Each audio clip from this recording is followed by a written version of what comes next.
இசைஞானி இளையராஜா சார் அவர்களையும் ஒரு திரைப்படத்தில் இணைச்சது ரொம்ப மகிழ்ச்சி அளிக்குது. அப்புறம் கடந்த 20 வருடங்களாக ஒரு இயக்குனராக முயற்சி செய்து பல போராட்டங்களுக்கு அப்புறம் தான் மனோஜ் பாரதி வந்து இன்றைக்கி டைரக்டர் ஆகியிருக்காரு. அவ்வளோ ஈஸியாக நடக்கலை. அதை இந்த நேரத்தில் பதிவு செஞ்சுக்கிறேன். நிச்சயமாக ஒரு மிகச்சிறந்த இயக்குனராக தமிழ் சினிமாவுக்கு வெற்றி பெறுவார்னு நான் முழுமையாக நம்புகிறேன். ஸோ ஐ திங்க் என்னுடைய செகண்ட் ஆடியோ லான்ச் என்னுடைய அம்மா இல்லாமல் என் அப்பா மட்டும் வந்திருக்காங்க. ஸோ அவங்கள மிஸ் பண்ணுறேன் இந்த நேரத்தில்.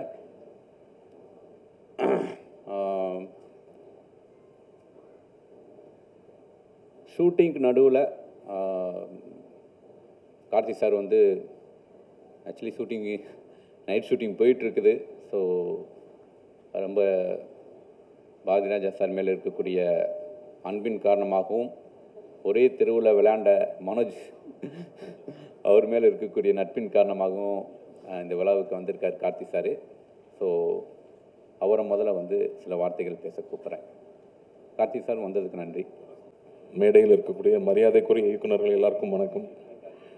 பாரதிராஜா அங்கிளுக்கும் ஸ்பெஷல் வணக்கம். இது என்னோடய ஃப்ரெண்டோட மேடை. நாங்கள் 2 பேரும் ஒன்றா விளையாண்டவங்க. நானும் மனோஜும் ஒரே ஸ்ட்ரீட்டில் பக்கத்து வீட்டில் ஒன்றா விளையாண்டவங்க. அதுவும் இல்லாமல் நாங்கள் 2 பேரும் ஒரே வயசு. அந்த ஸ்ட்ரீட்டில் விளையாடுற குழந்தைகளில் மேக்ஸிமம் எங்கள் அண்ணன் செட்டு, சில பேர் என் தங்கச்சி செட்டு. நாங்கள் 2 பேர் மட்டும் ஒரு வயசுக்காரங்க.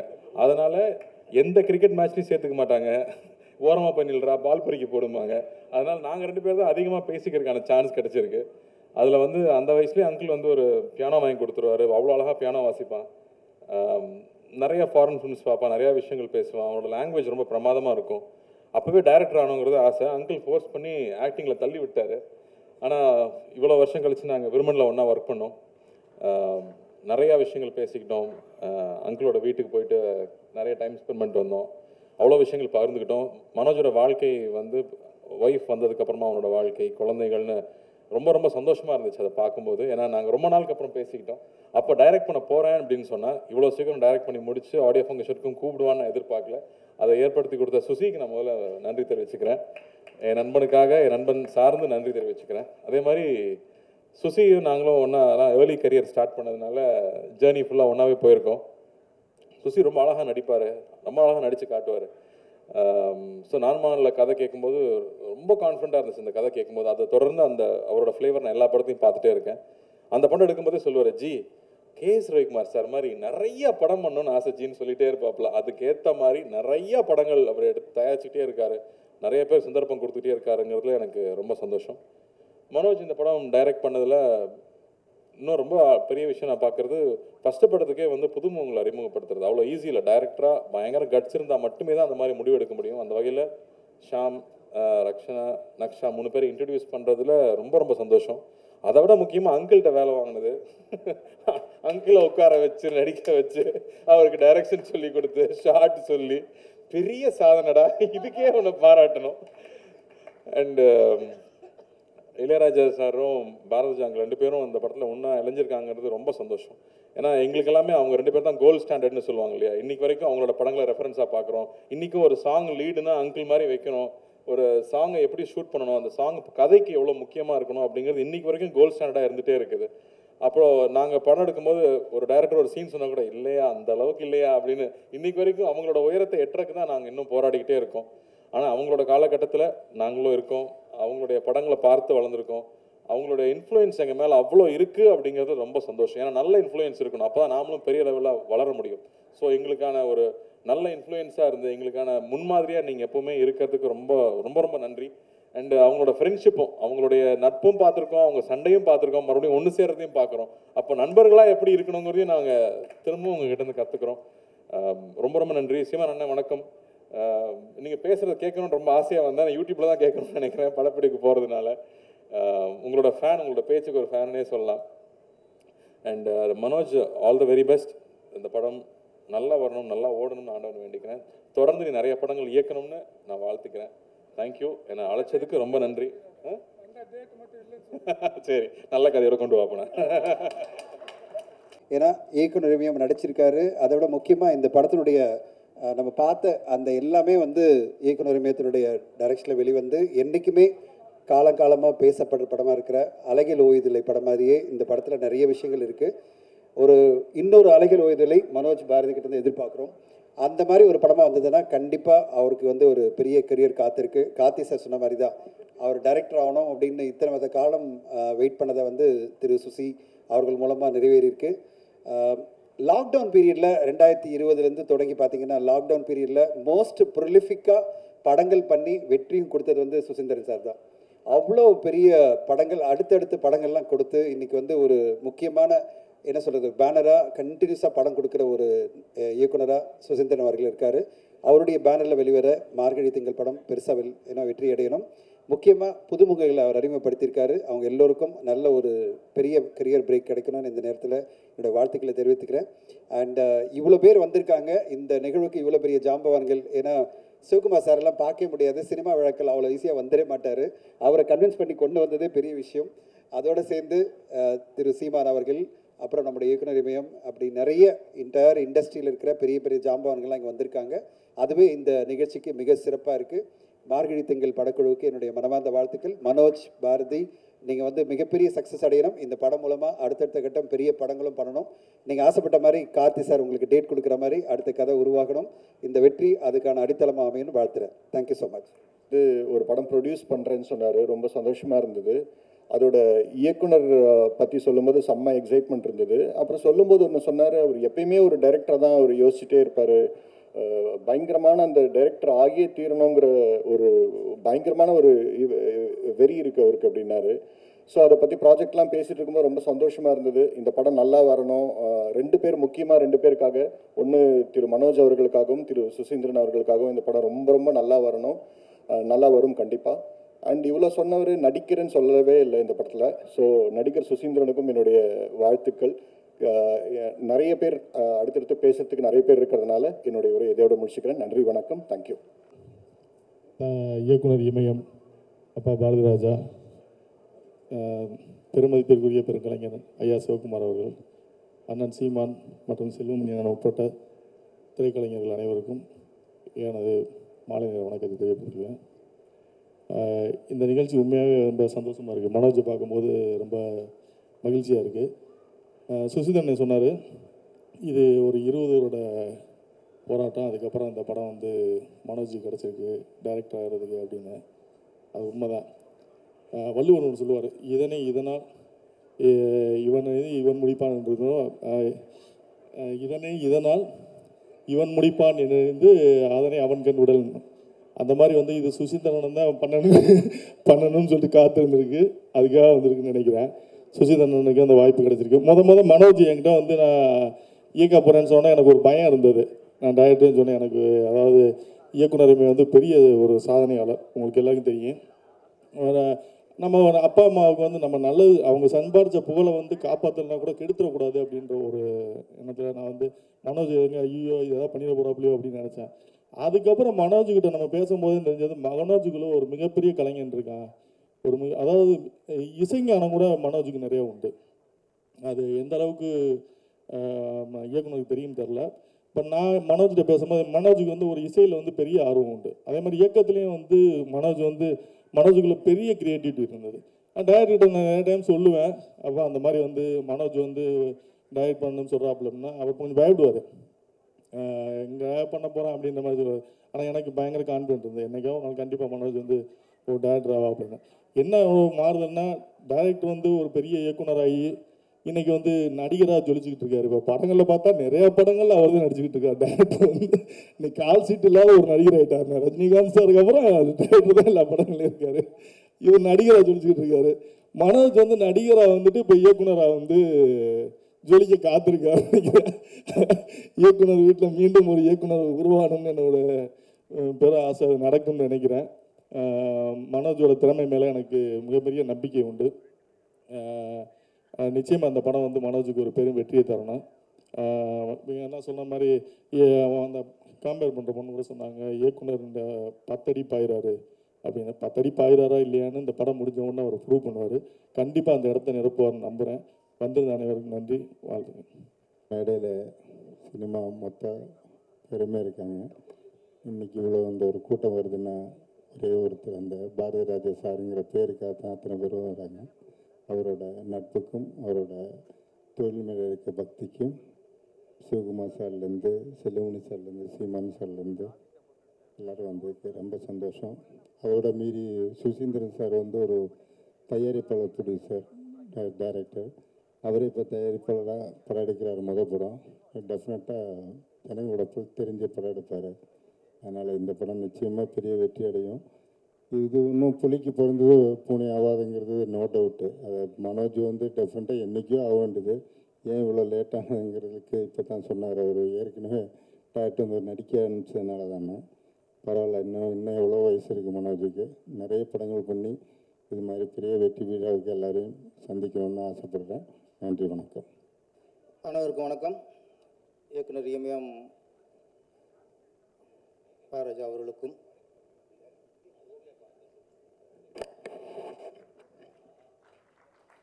இதே சங்க தலைவருங்கிறது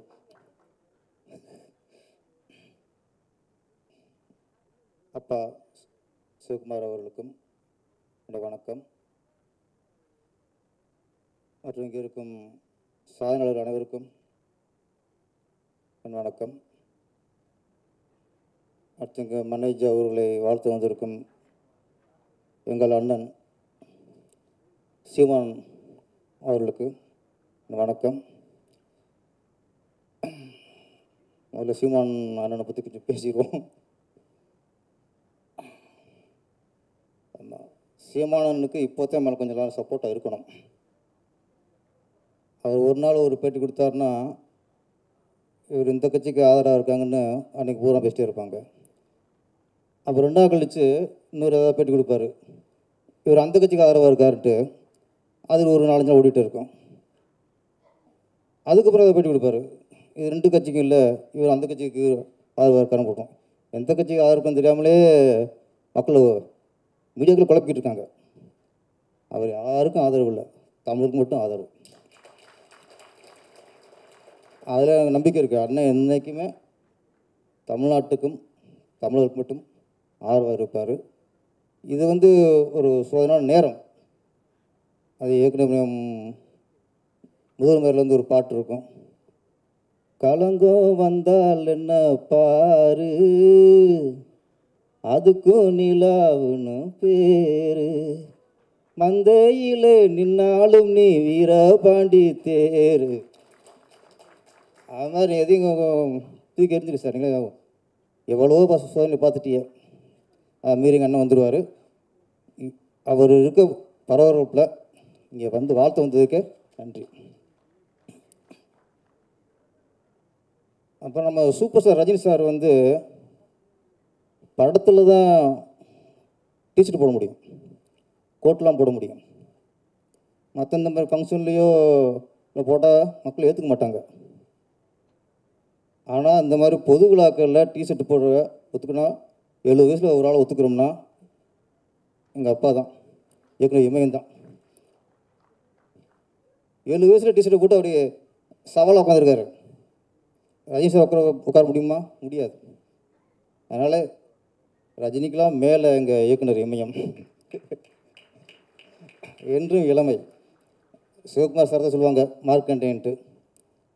அவர் நடிகரில் மார்க்கண்டேன்னா, இயக்குநரில் மார்க்கண்டேன் யாருன்னா எங்கள் இயக்குனர் இமயம் தான்.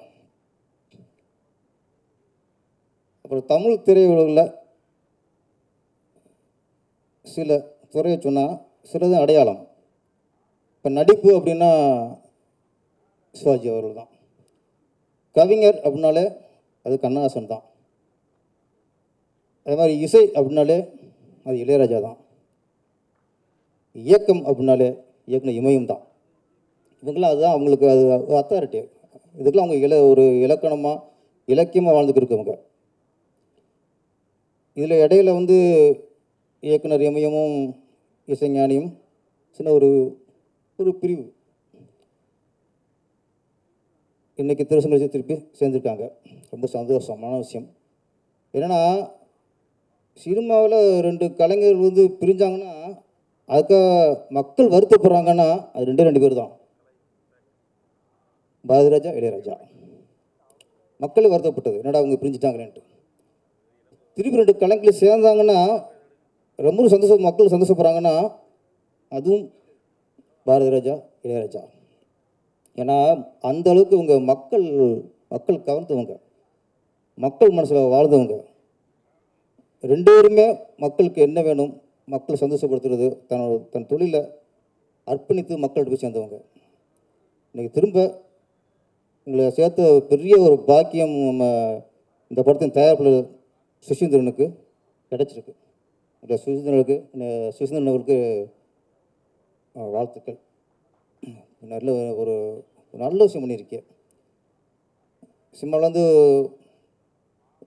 சில காலங்கள் பொற்காலம்பாங்க, எம்ஜிஆர் சிவாஜி காலங்கள் பொற்காலம். அதே மாதிரி பொற்காலம் அப்படின்னா பாரதிராஜா, இளையராஜா ஒரு இணைஞ்சு பணியாற்ற படங்கள்லாம் மாரி ஒரு பொற்காலம். திருப்பி அந்த பொற்காலம் தொடங்கியிருக்கு. அப்புறம் இந்த படத்தின் இயக்குனர் மனோஜ்.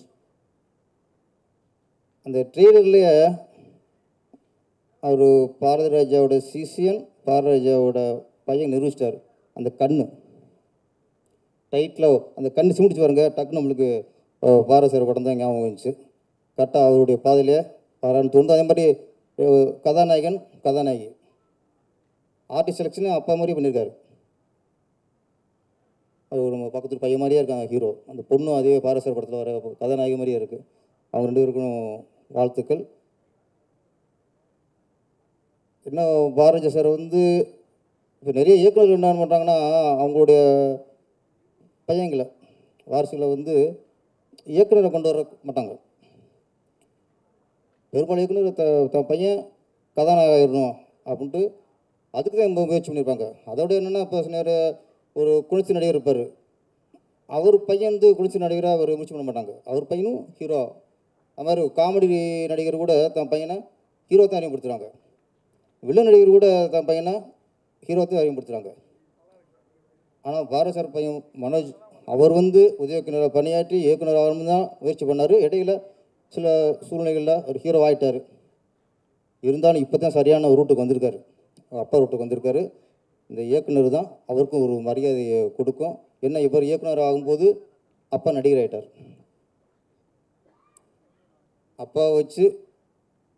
அப்பா நடிக்க வச்சு படம் பண்ணது அது பெரிய சவால் தான். அது ஒரு வரம் தான் மனசுக்கு கிடைச்சது. மார்கழி திங்கள் டைட்டில் அருமையான படம். ட்ரெய்லர் வந்து பாரதிராஜா படம் மாதிரி அவர் நல்ல ஒரு காதலோட ஒரு கருத்தையும் சொல்கிற மாதிரி விஷயம் இருக்குதுல. கண்டிப்பாக இந்த படம் மிகப்பெரிய வெற்றி அடையும். நன்றி, வணக்கம். நீ ஏதோ பண்ணுறப்பா, நீ ஒரு அழகான மேடை, இயக்குனர் இமயமும் எங்கள் நடிப்பு தென்றல் கலை உலக மார்க்கண்டேயன் 2 பேரும் இருக்கிற ஒரு மேடை வந்து 2 பேருமே யதார்த்தமானவங்க, ஒரே தெருவில் வாழ்ந்தவர்கள். அந்த தெருவில் 2 பேர்த்துக்கு நடுவில் நான் ஒரு வீட்டில் வாழ்ந்தவன். அதை கார்த்திக் சொல்லாமல் போயிட்டான். என் தம்பி ரொம்ப காமெடியாக இருக்கும். அந்த கிருஷ்ணா தெருவே ஒட்டுமொத்தமாக கலைஞர்கள் தெரு. இதான் அவங்க 2 பேர்த்துக்கு நடுவில் நான் சிக்கினதுனால நான் தப்பிச்சிட்டேன் நல்ல பேரோட. ஒரு முக்கியமான விஷயம், மனோஜ் பாரதிராஜா அவர்களுக்கு என்னுடைய வாழ்த்துக்கள். அது மட்டும் இல்லை, நான் ரொம்ப வருஷத்துலேருந்தே ஒரு 20 வருஷத்துக்கு நான் நடிக்க ஆரம்பிக்கிறதுக்கு முன்னாடி இருந்தே நீ டைரக்டராக வரணும்னு சொல்லிகிட்டே இருப்பேன். என்னுடைய ஆசையை நிறைவேற்றியிருக்கிற என்னுடைய அன்பு தம்பி செல்லத்துக்கு, ஏன்னா கார்த்தி எல்லாத்தையும் சொல்லிட்டாப்புல, இந்த தெருவில் அடிக்கடி நாங்கள்லாம் சந்திச்சுக்கிற குழந்தைங்க இவங்க.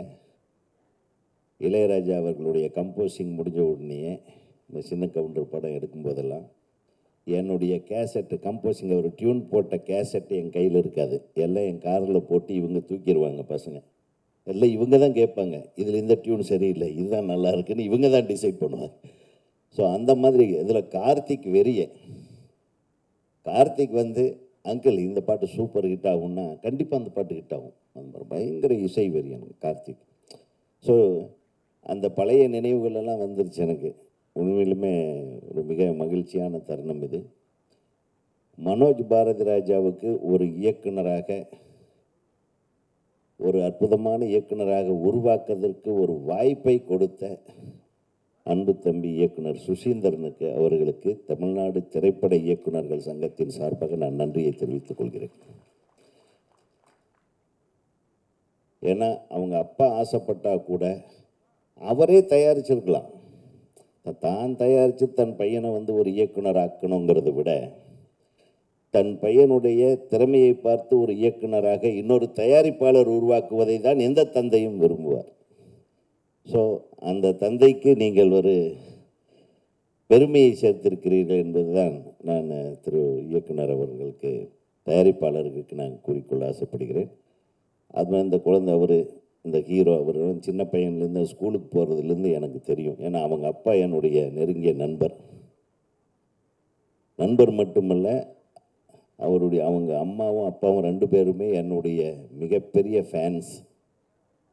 ஸோ அவர் நல்லா வரணும் அப்படின்றதுக்காக ஒன்றும் இல்லை, அவருடைய அண்ணன் பையன்தான், நம்ம டைரக்டரோட அண்ணன் பையன்தான் அவர் எங்கே காணோம், அவர் பன்னீர் சித்தப்பா பையன், சரி சித்தப்பா பையன் பன்னீரை காணோம். பன்னீர் அவர்களுக்கு என்னுடைய மனமார்ந்த வாழ்த்துக்கள். எங்கே வாங்க சார் முன்னாடி, ஏன் வரக்கூடாதுன்னு சொல்லிட்டாரா? அப்படியா? அவுட்ஸ்டாண்டிங் பர்சனா? ஆமாம், இவன் ஏதோ பயங்கர கெட்டப்லேயே சுற்றிட்டு இருக்கிறான். எங்கே டெரரிஸ்ட் கெட்டப் நடிக்கிறியாப்பா? ஆமாம், இந்த படத்தை ட்ரெய்லரை பார்த்த உடனே எனக்கு ஒரு நல்ல விஷயம் தோணுச்சு. ஒரு அலைகள் ஓய்வுதலைக்கு ஒரு ட்ரெய்லர் போட்டிருந்தா அது எப்படி இருந்திருக்குமோ அந்த மாதிரி இருந்துச்சு. அந்த டியூன், அதாவது விஷுவல்ஸ் இல்லாமல் ஒரு சாங்கு மட்டும் போச்சு பார்த்தீங்களா? அது கேட்க எனக்கு காதல் ஓவியம் வேசும் காவியம் தேன் சிந்தும் பூஞ்சோலை, அந்த ஃபீல் வந்தது. ஸோ நிச்சயமாக இது ஒரு சக்ஸஸ்ஃபுல்லான படம் தான் ஒரு முடிவு பண்ணிட்டேன். ஏன்னா இளையராஜா அவர்களுடைய இசை அந்த இந்த ரீரெக்கார்டிங்லேயே கூட என்ன அழகாக இருந்தது, என்ன ஒரு ஆளுமை, இசை ஆளுமை. அந்த விஷுவல்ஸ்க்கு அப்படியே தூக்குச்சு. அப்படியே அவருடைய ஆர்கெஸ்ட்ரேஷனுக்கு ஈடு இணை இந்த உலகத்தில் யாராலையும் பண்ண முடியாது.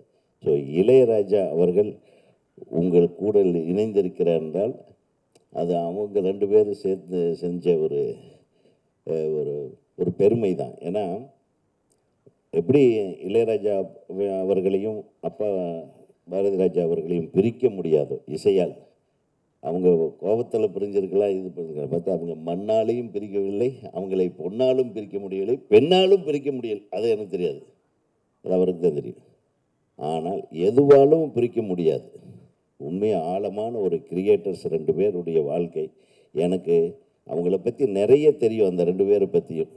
அந்த பண்ணைபுரத்து தெருக்களில் அதே தெருவில் தான் நானும் பொண்ணு எடுத்தேன். அதனால தான் சொல்கிறேன், அவங்க 2 பேரும் பண்ண வேலைகள் எல்லாம் எனக்கு எல்லாமே தெரியும். எப்படி நேசித்தவங்க, அவங்கள யாராலும் இந்த உலகமே மறைஞ்சால் கூட அவங்களுடைய உறவு மறையாது, பிரியாது. அந்த ஆழமான உணர்வோடு அவர் உட்கார்ந்து அந்த கம்போஸ் பண்ணிகிட்ருக்கிற அந்த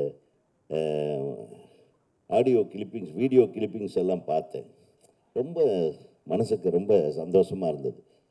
அதாவது நான் சினிமா டைரக்டர் ஆகணும் உடனே எனக்கு ரொம்ப ஒரு பெரிய வேதனையை ஏற்படுத்தின விஷயம் இளையராஜா அவர்களும் பாரதி ராஜா அவர்களும் பிரிந்தது தான்.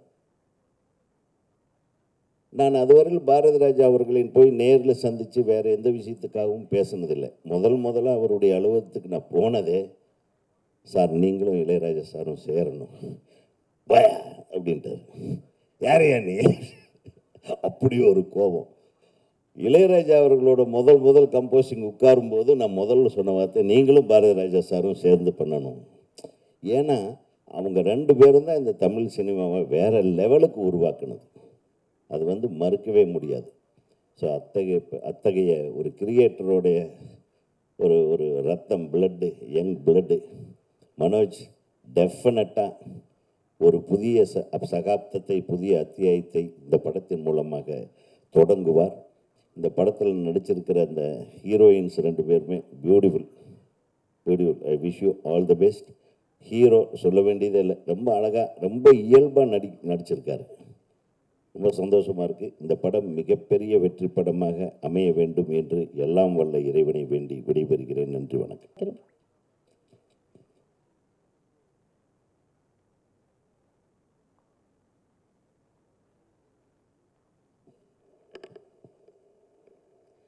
எல்லாருக்கும் வணக்கம்.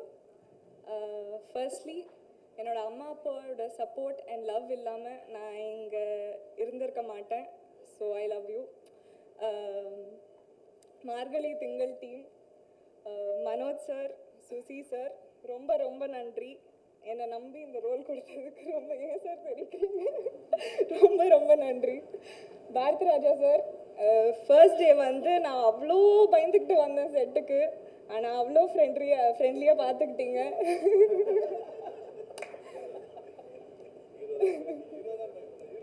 இல்லை நான் ரொம்பவே பயந்துட்டு வந்தேன். அவ்வளோ ஃப்ரெண்ட்லியாக பார்த்துக்கிட்டீங்க சார். நீங்கள் out of the scene monitor பின்னாடி சொல்கிற அட்வைஸ் எல்லாம் கூட எனக்கு ஞாபகம் இருக்குது, எப்போவுமே லைஃப்பில் வச்சுப்பேன். So thank you sir. Ilaiyaraaja sir, ஒரு dream come true. Ilaiyaraaja sir, Bharathi Raja sir combo வேறு. ஸோ ரொம்ப ரொம்ப சந்தோஷமாக இருக்குது. ஃபர்ஸ்ட் மூவிக்கு இந்த ஒரு டீம் கிடச்சதுல ரொம்ப ரொம்ப சந்தோஷம். And my co actors Shaam and Malavika, நம்ம சீனில் எவ்வளோ சீரியஸாக சண்டை போட்டுக்கிட்டாலும் I think behind the scenes we had a blast. So ரொம்ப ரொம்ப சந்தோஷம். அண்ட் இந்த படத்தில் ஒர்க் பண்ண DOP sir, stun master, Shobi master and எல்லாருக்கும் ஒரு பெரிய பெரிய நன்றி சொல்லிக்க விரும்புகிறேன். இன்றைக்கி வந்திருக்க சீஃப் கெஸ்ட்ஸ் எல்லாருமே வந்து எனக்கு ஒரு இன்ஸ்பிரேஷனாக நான் பார்த்து வளர்ந்துருக்கேன். சிவகுமார் சார், லிங்குசாமி சார், பேரரசு சார் எல்லாருமே வந்து எனக்கு அப்படி ஒரு இன்ஸ்பிரேஷன். ஸோ ரொம்ப சந்தோஷமாக இருக்குது. Last but not the least, இந்த படத்தில் ஒர்க் பண்ண எல்லா அசிஸ்டண்ட் அண்ணாஸ், ஆல் மை அசிஸ்டண்ட் அண்ணாஸ், ஒரு பெரிய பெரிய தேங்க்யூ சொல்லிக்கிறேன். ஏன்னா நாங்கள் வரதுக்கு முன்னாடி ஃபஸ்ட்டு அவங்க தான் வருவாங்க. நாங்கள் கிளம்புனதுக்கப்புறம் கூட அவங்க ஒர்க் பண்ணிட்டு தான் இருந்தாங்க. நேற்று வரைக்குமே எல்லாரும் ஒரு ரஷ்லேயே இருக்காங்க. ஸோ அவங்க இல்லாமல் கண்டிப்பாக நீங்கள் எல்லாமே இந்த படம் இப்படி வந்திருக்காது. ஸோ அசிஸ்டண்ட் அண்ணாஸ் தேங்க்யூ தேங்க்யூ தேங்க்யூ.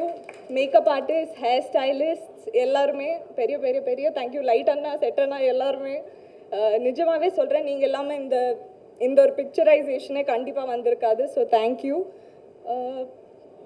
அண்ட் இன்னைக்கு வந்திருக்க media and press family thank you. இந்த சப்போர்ட் எங்களுக்கு கொடுத்துட்டே இருங்க. ரொம்ப தேங்க்யூ.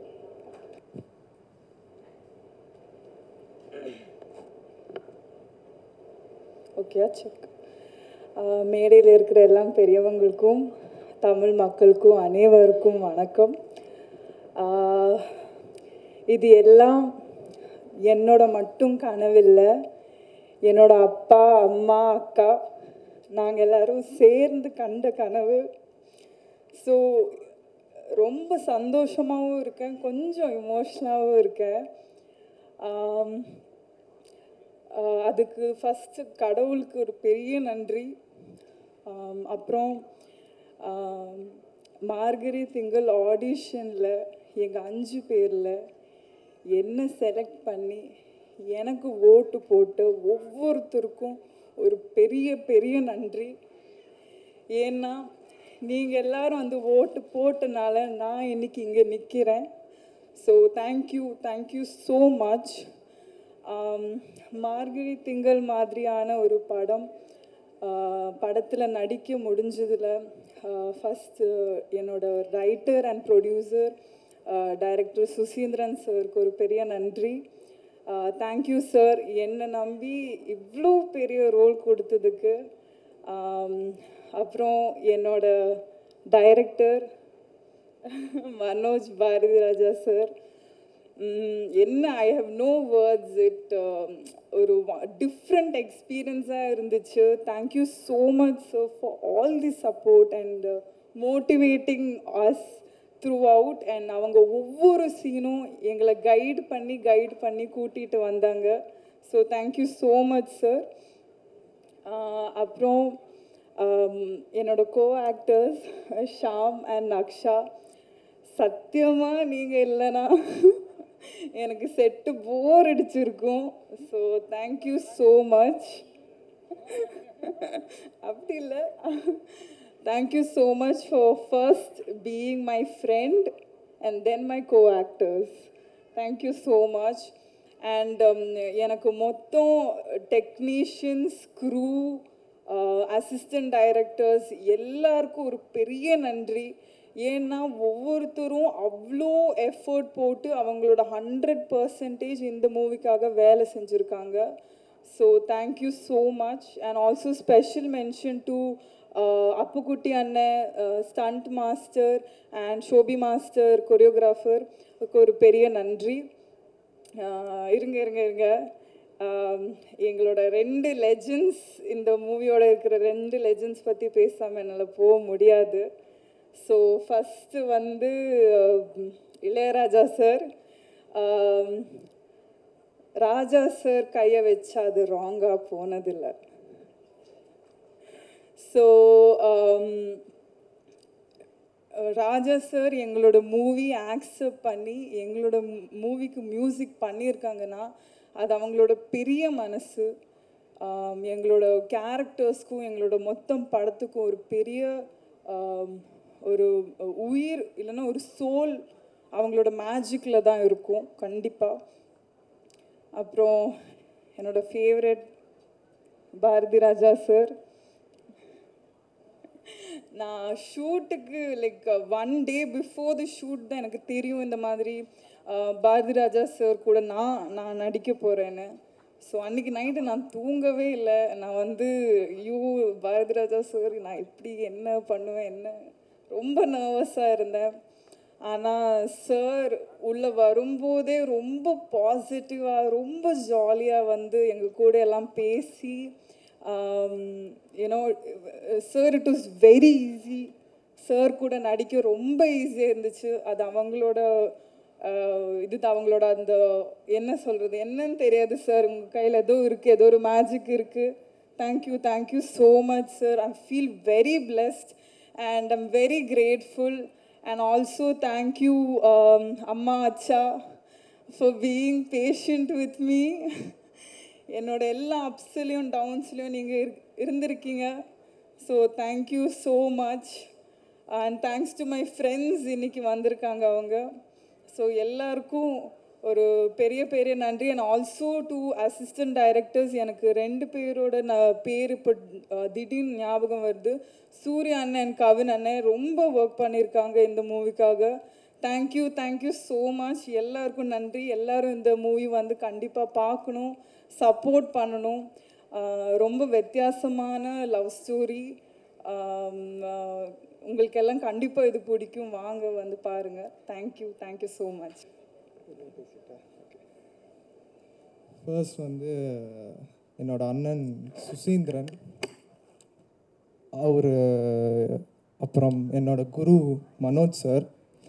அவர் கொடுத்த வாய்ப்பு, இவங்க 2 பேர் கொடுத்ததுனால தான் நான் இங்கே நடிகனாக அறிமுகம் ஆகியிருக்கேன் உங்கள் எல்லோரும் முன்னாடி. ஸோ அவங்க 2 பேருக்கும் என்னோட தேங்க்ஸ்.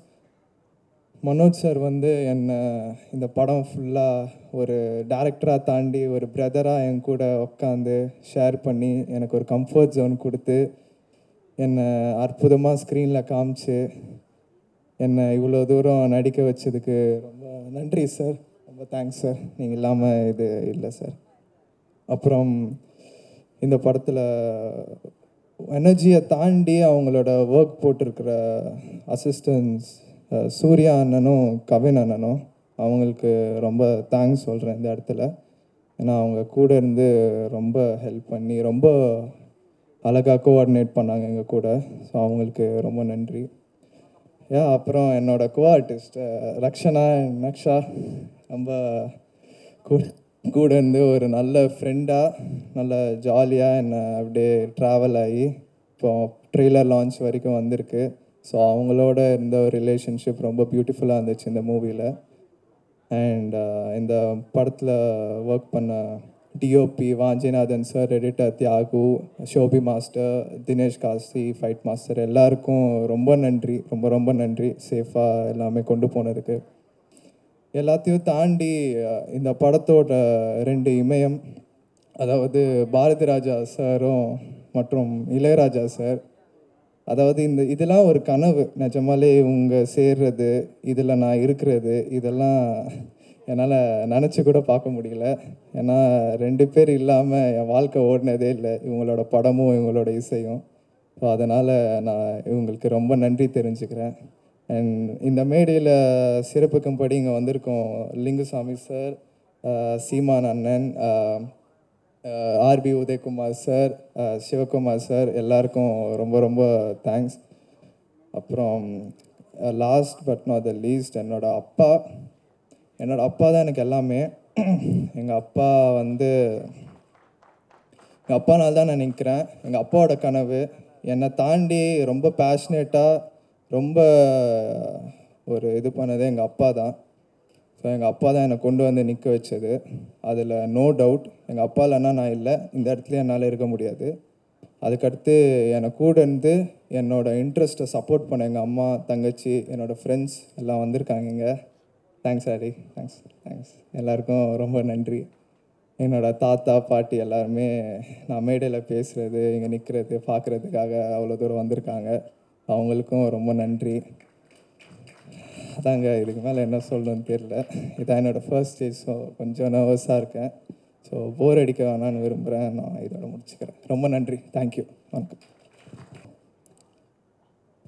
தமிழ் சினிமாவில் இந்த விழாவில் ஏதோ ஒரு ஃபங்க்ஷனில் டைரக்டர் வந்தாச்சா அப்படி யாராவது கேட்டாங்கன்னா யாருன்னு யாரும் கேட்க மாட்டாங்க.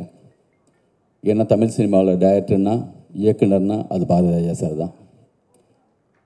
அப்படி ஒரு மிகப்பெரிய மரியாதை, எங்களுக்கெல்லாம் மிகப்பெரிய இன்ஸ்பிரேஷன். மனோஜ் உங்களுக்கு ஃபாதர்னால் எங்களுக்கெல்லாம் காட் ஃபாதர் அவங்க. நீங்கள் இந்த துறையை இப்போ தேர்ந்தெடுத்தது எப்படின்னா, டெண்டுல்கர் பேட்டிங்கை தேர்ந்தெடுக்கிற மாதிரி ஒரு ரிஸ்க்கு. உண்மையிலேயே அவ்வளோ பெரிய, அவரை பார்த்து வந்த யாருமே கூட அவரை மேட்ச் பண்ணி அவ்வளோ பெரிய இடத்த தொடவே முடியல. அவருடைய ஒரு படத்துடைய சீன் எங்களை எல்லாருமே கதை பேசும்போது அவருடைய படம் இல்லாமல், அவருடைய பாட்டு இல்லாமல் எங்களுடைய எந்த டிஸ்கஷனும் நகராது. எனக்கு அவர் குரு மாதிரி தான். அவரோட வேலை பார்க்கல இருந்தாலுமே பாசன் காம்ப்ளெக்ஸில் வந்த புதுசில் அந்த மரத்தடியில் நின்ன பல பேரில் நானும் ஒருத்தன். இந்த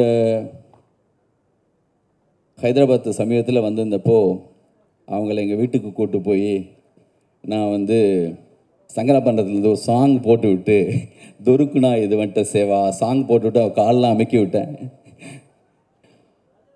அவ்வளோ பெரிய மரியாதை இருக்குது. அந்த குடும்பத்திலிருந்து நீங்கள் ஃபஸ்ட்டு நடிகராக அவர் மூலமாக வந்தீங்க, இப்போ அவரே நடிக்க வச்சுருக்கீங்க. இது மிகப்பெரிய கொடுப்பினை. அதுவும் டைட்டில் மார்கழி திங்கள், திருப்பாவையிலேருந்து வந்த முதல் பாடலேருந்து முதல் வார்த்தையை பயன்படுத்தியிருக்கீங்க. ரொம்ப அழகாக வரட்டும். ட்ரெய்லர் ரொம்ப நல்லா இருந்துச்சு. இந்த படத்துடைய ப்ரொடியூசர், எங்கள் படம் நாங்கள் ஃபஸ்ட்டு படம் பண்ணும்போது தீபாவளி படத்தில் அசிஸ்டண்ட்டாக ஒர்க் பண்ணார் சுசீந்திரன்.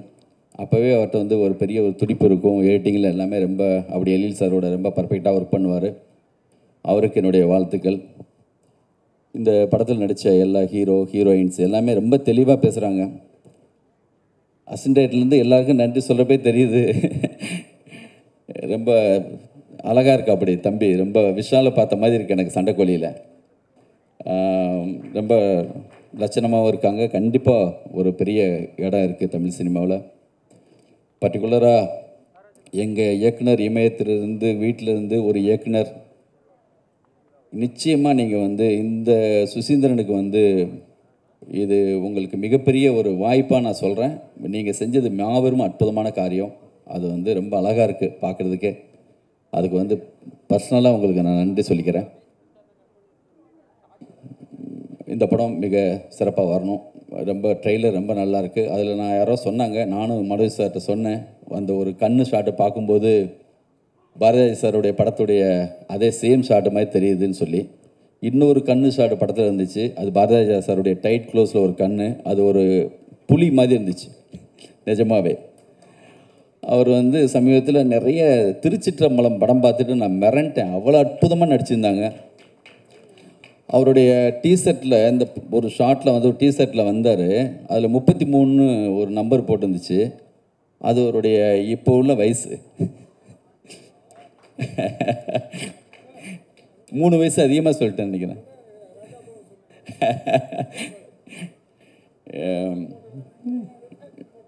கரெக்டு. 2 அவரும் நடிகர்களில் மார்க்கண்டேன்னா அவங்களும் பக்கத்தில் இருக்காங்க. கண்டிப்பாக பக்கத்து வீடு அப்படி தான் இருக்கும், அப்போ தான் அமையும். இன்னும் பேசுகிறதுக்கு நானும் ஆர்வமாக வெயிட் பண்ணுறேன். சீமான் அண்ணா இருக்காங்க, செல்வமணி சார் இருக்காங்க. கண்டிப்பாக இந்த விழா. அனைவருக்கும் வணக்கம். மேடையில் உள்ள அனைத்து கலைஞர்களுக்கும் வணக்கம். பேசிக்கலாக வந்து க்ரௌடை பார்த்தாலே எனக்கு ஆஃப் ஆயிரும், பேச வராது. படம் பண்ணிட்டேன், பேசி தான் ஆகணும். அதாவது என்னுடைய பயணம் வந்து ஒரு இயக்குனராக ஆகணும்னு சொல்லி வந்து கிட்டத்தட்ட ஒரு 18 வருஷ போராட்டம். என்னுடைய முதல் குரு இயக்குனர் மணிரத்னம். அதுக்கப்புறம் அப்பா கிட்ட வந்து தமிழ்ச்செல்வன் வரைக்கும் ஒர்க் பண்ணி முடிச்சுட்டு அவர்கிட்ட நான் போய் சொன்னேன், I want to do a film. இல்லை நீ நடிக்கப்போ. இல்லை சத்தியமாக முடியாதுன்னு எனக்கும் அவருக்கும் கிட்டத்தட்ட வந்து ஒரு எனக்கு தெரிஞ்சு ஒரு 5-6 மாதம் சண்டை. என்னை எப்படியோ கன்வின்ஸ் பண்ணி என்ன சொன்னார்னா, என்னுடைய நிழல் நான் நடிக்க வந்து என்னால் பண்ண முடியல, நான் ஸ்க்ரீனில் பார்க்கணும் அப்படின்னு. சரி, அவருடைய வேண்டுதலுக்காக நான் பண்ணது. இதில் எனக்கு ஒரு பாயிண்ட் புரிஞ்சுது. என்னென்னா, இவனை அறிமுகப்படுத்திட்டோம், தாஜ்மஹால்னு ஒரு படம் வெளியே வந்துருச்சு, ஆனால் பெரிய சக்ஸஸ்ஃபுல்லான ஒரு ஆர்டிஸ்டாக வரல. ஸோ இவனை நான் டைரக்டரை இன்ட்ரடியூஸ் பண்ணி அதுலேயும் ஏதாவதுன்னு அப்படின்னு ஒரு பயம் அவருக்கு கண்டிப்பாக இருந்திருக்கும். இது அவரே சொல்ல மாட்டார். ஸோ அந்த போராட்டத்தோடு தான் என் வாழ்க்கை வேறு ஒரு திசையை நோக்கி போச்சு. அதுக்கப்புறம் இவ்வளோ வருஷத்துக்கு அப்புறம் சுசி சார், இயக்குனர் சுசீந்திரன், ஏன்னா எனக்கும் அவருக்கும் வந்து ஒரு நல்ல பரிச்சயமான பழக்கம். என்னென்னா, சாம்பியனில் நடிச்சிருக்கேன், ஈஸ்வரில் நடிச்சிருக்கேன். அந்த டைமில் வந்து படங்களை பற்றி நிறைய பேசுவோம். ஸோ அவர் ஸ்கிரிப்ட்ஸ் எனக்கு சொல்லியிருக்காரு, நான் அவருக்கு பேசி நிறைய கதைகள் சொல்லியிருக்கேன். அதில் எங்கே இம்ப்ரெஸ் ஆனாருன்னு தெரியல. திடீர்னு ஒரு நாள் கூப்பிட்டாரு, படம் பண்ணுறீங்க, ஒரு லைன் சொன்னார், நல்லா இருந்துச்சு. அவர் சொல்லி முடிச்சு எல்லாம் நாங்கள் ஏற்பாடு பண்ணி 15ஆவது நாள் ஷூட்டிங் போயிட்டோம். அவ்வளோ ஸ்பீடாக வந்து நான் எதிர்பார்க்கவே இல்லை. அதே மாதிரி இந்த படத்தையும் மிக விரைவில் முடித்தோம், குறைந்த நாட்கள். இதில் எனக்கு பெருமையான ஒரு விஷயம் என்னென்னா, எங்கள் அப்பாவை இயக்குனது தான். என்னன்னா, முதல் நாள் ஷூட்டிங்கு அவருக்கு நடிப்பு சொல்லி கொடுத்துட்டு இருந்தேன். என்னை பார்த்து என்னடா பழி வாங்குறியா அப்படின்னாரு. அப்போ அந்த காலம் வேறப்பா, இந்த காலம் வேறு. சரி, ஏதோ சொல்கிறேன், செய்கிறேன். ஆனால் நான் என்னென்ன எதிர்பார்த்து கேட்டனோ அதை எல்லாத்தையும் பண்ணியிருக்காரு. நீங்கள் பாருங்கள். இதில் அடுத்த ஒரு பெரிய விஷயம் என்னென்னா, ராஜா அப்பா எனக்கு ஒரு பெரிய வருத்தம் இருந்தது. நம்ம நடிகனான ஆன பிறகு அவருடைய இசையில் நடிக்க கூட இல்லையே அப்படின்னு. அவருடைய மகன் இசையில் நடிக்கிறதுக்கு காரணம் வந்து சுரேஷ் காமாட்சி, அவர் தான். மாநாடுன்னு ஒரு படம். ஸோ இவர் இதில் பண்ண முடியலன்னா, என்னுடைய முதல் படத்துக்கே அவர் தான் இசையமைப்பாளர். அதை விட பெருமையான ஒரு விஷயம் எனக்கு எதுவும் இல்லை. கடவுளாக எனக்கு கொடுத்த ஒரு வரப்பிரசாதம் எங்கள் அப்பா, ராஜா அப்பா. அது போக ஷாம் ரொம்ப நல்ல பையன். முதல் நாள் வெடத்து நின்று அவனை காம் பண்ணி ஒரு லெவலுக்கு டியூனப் பண்ணி கொண்டாந்து ஒரு 2-3 நாளில் செட் ஆகிட்டான். அந்த பையன் நல்லா பெர்ஃபார்ம் பண்ணியிருக்கான். அவனுக்கு அந்த பேஷன் ட்ரைவ் நிறையா இருக்குது உள்ள. கண்டிப்பாக will become a very good actor Shyam. அதே மாதிரி ரக்ஷனா, 4வது நாள் அவளுடைய பெர்ஃபார்மன்ஸ் பார்த்துட்டு எனக்கே ஒரு மாதிரி சுத்திரிச்சு தலை. What a performer. She is like a kind of a young ப்ராடிஜின்னு சொல்லலாம். ரொம்ப நல்லா பண்ணியிருக்காங்க. இந்த படத்தில் ஒரு மிகப்பெரிய பேர் கிடைக்கும்.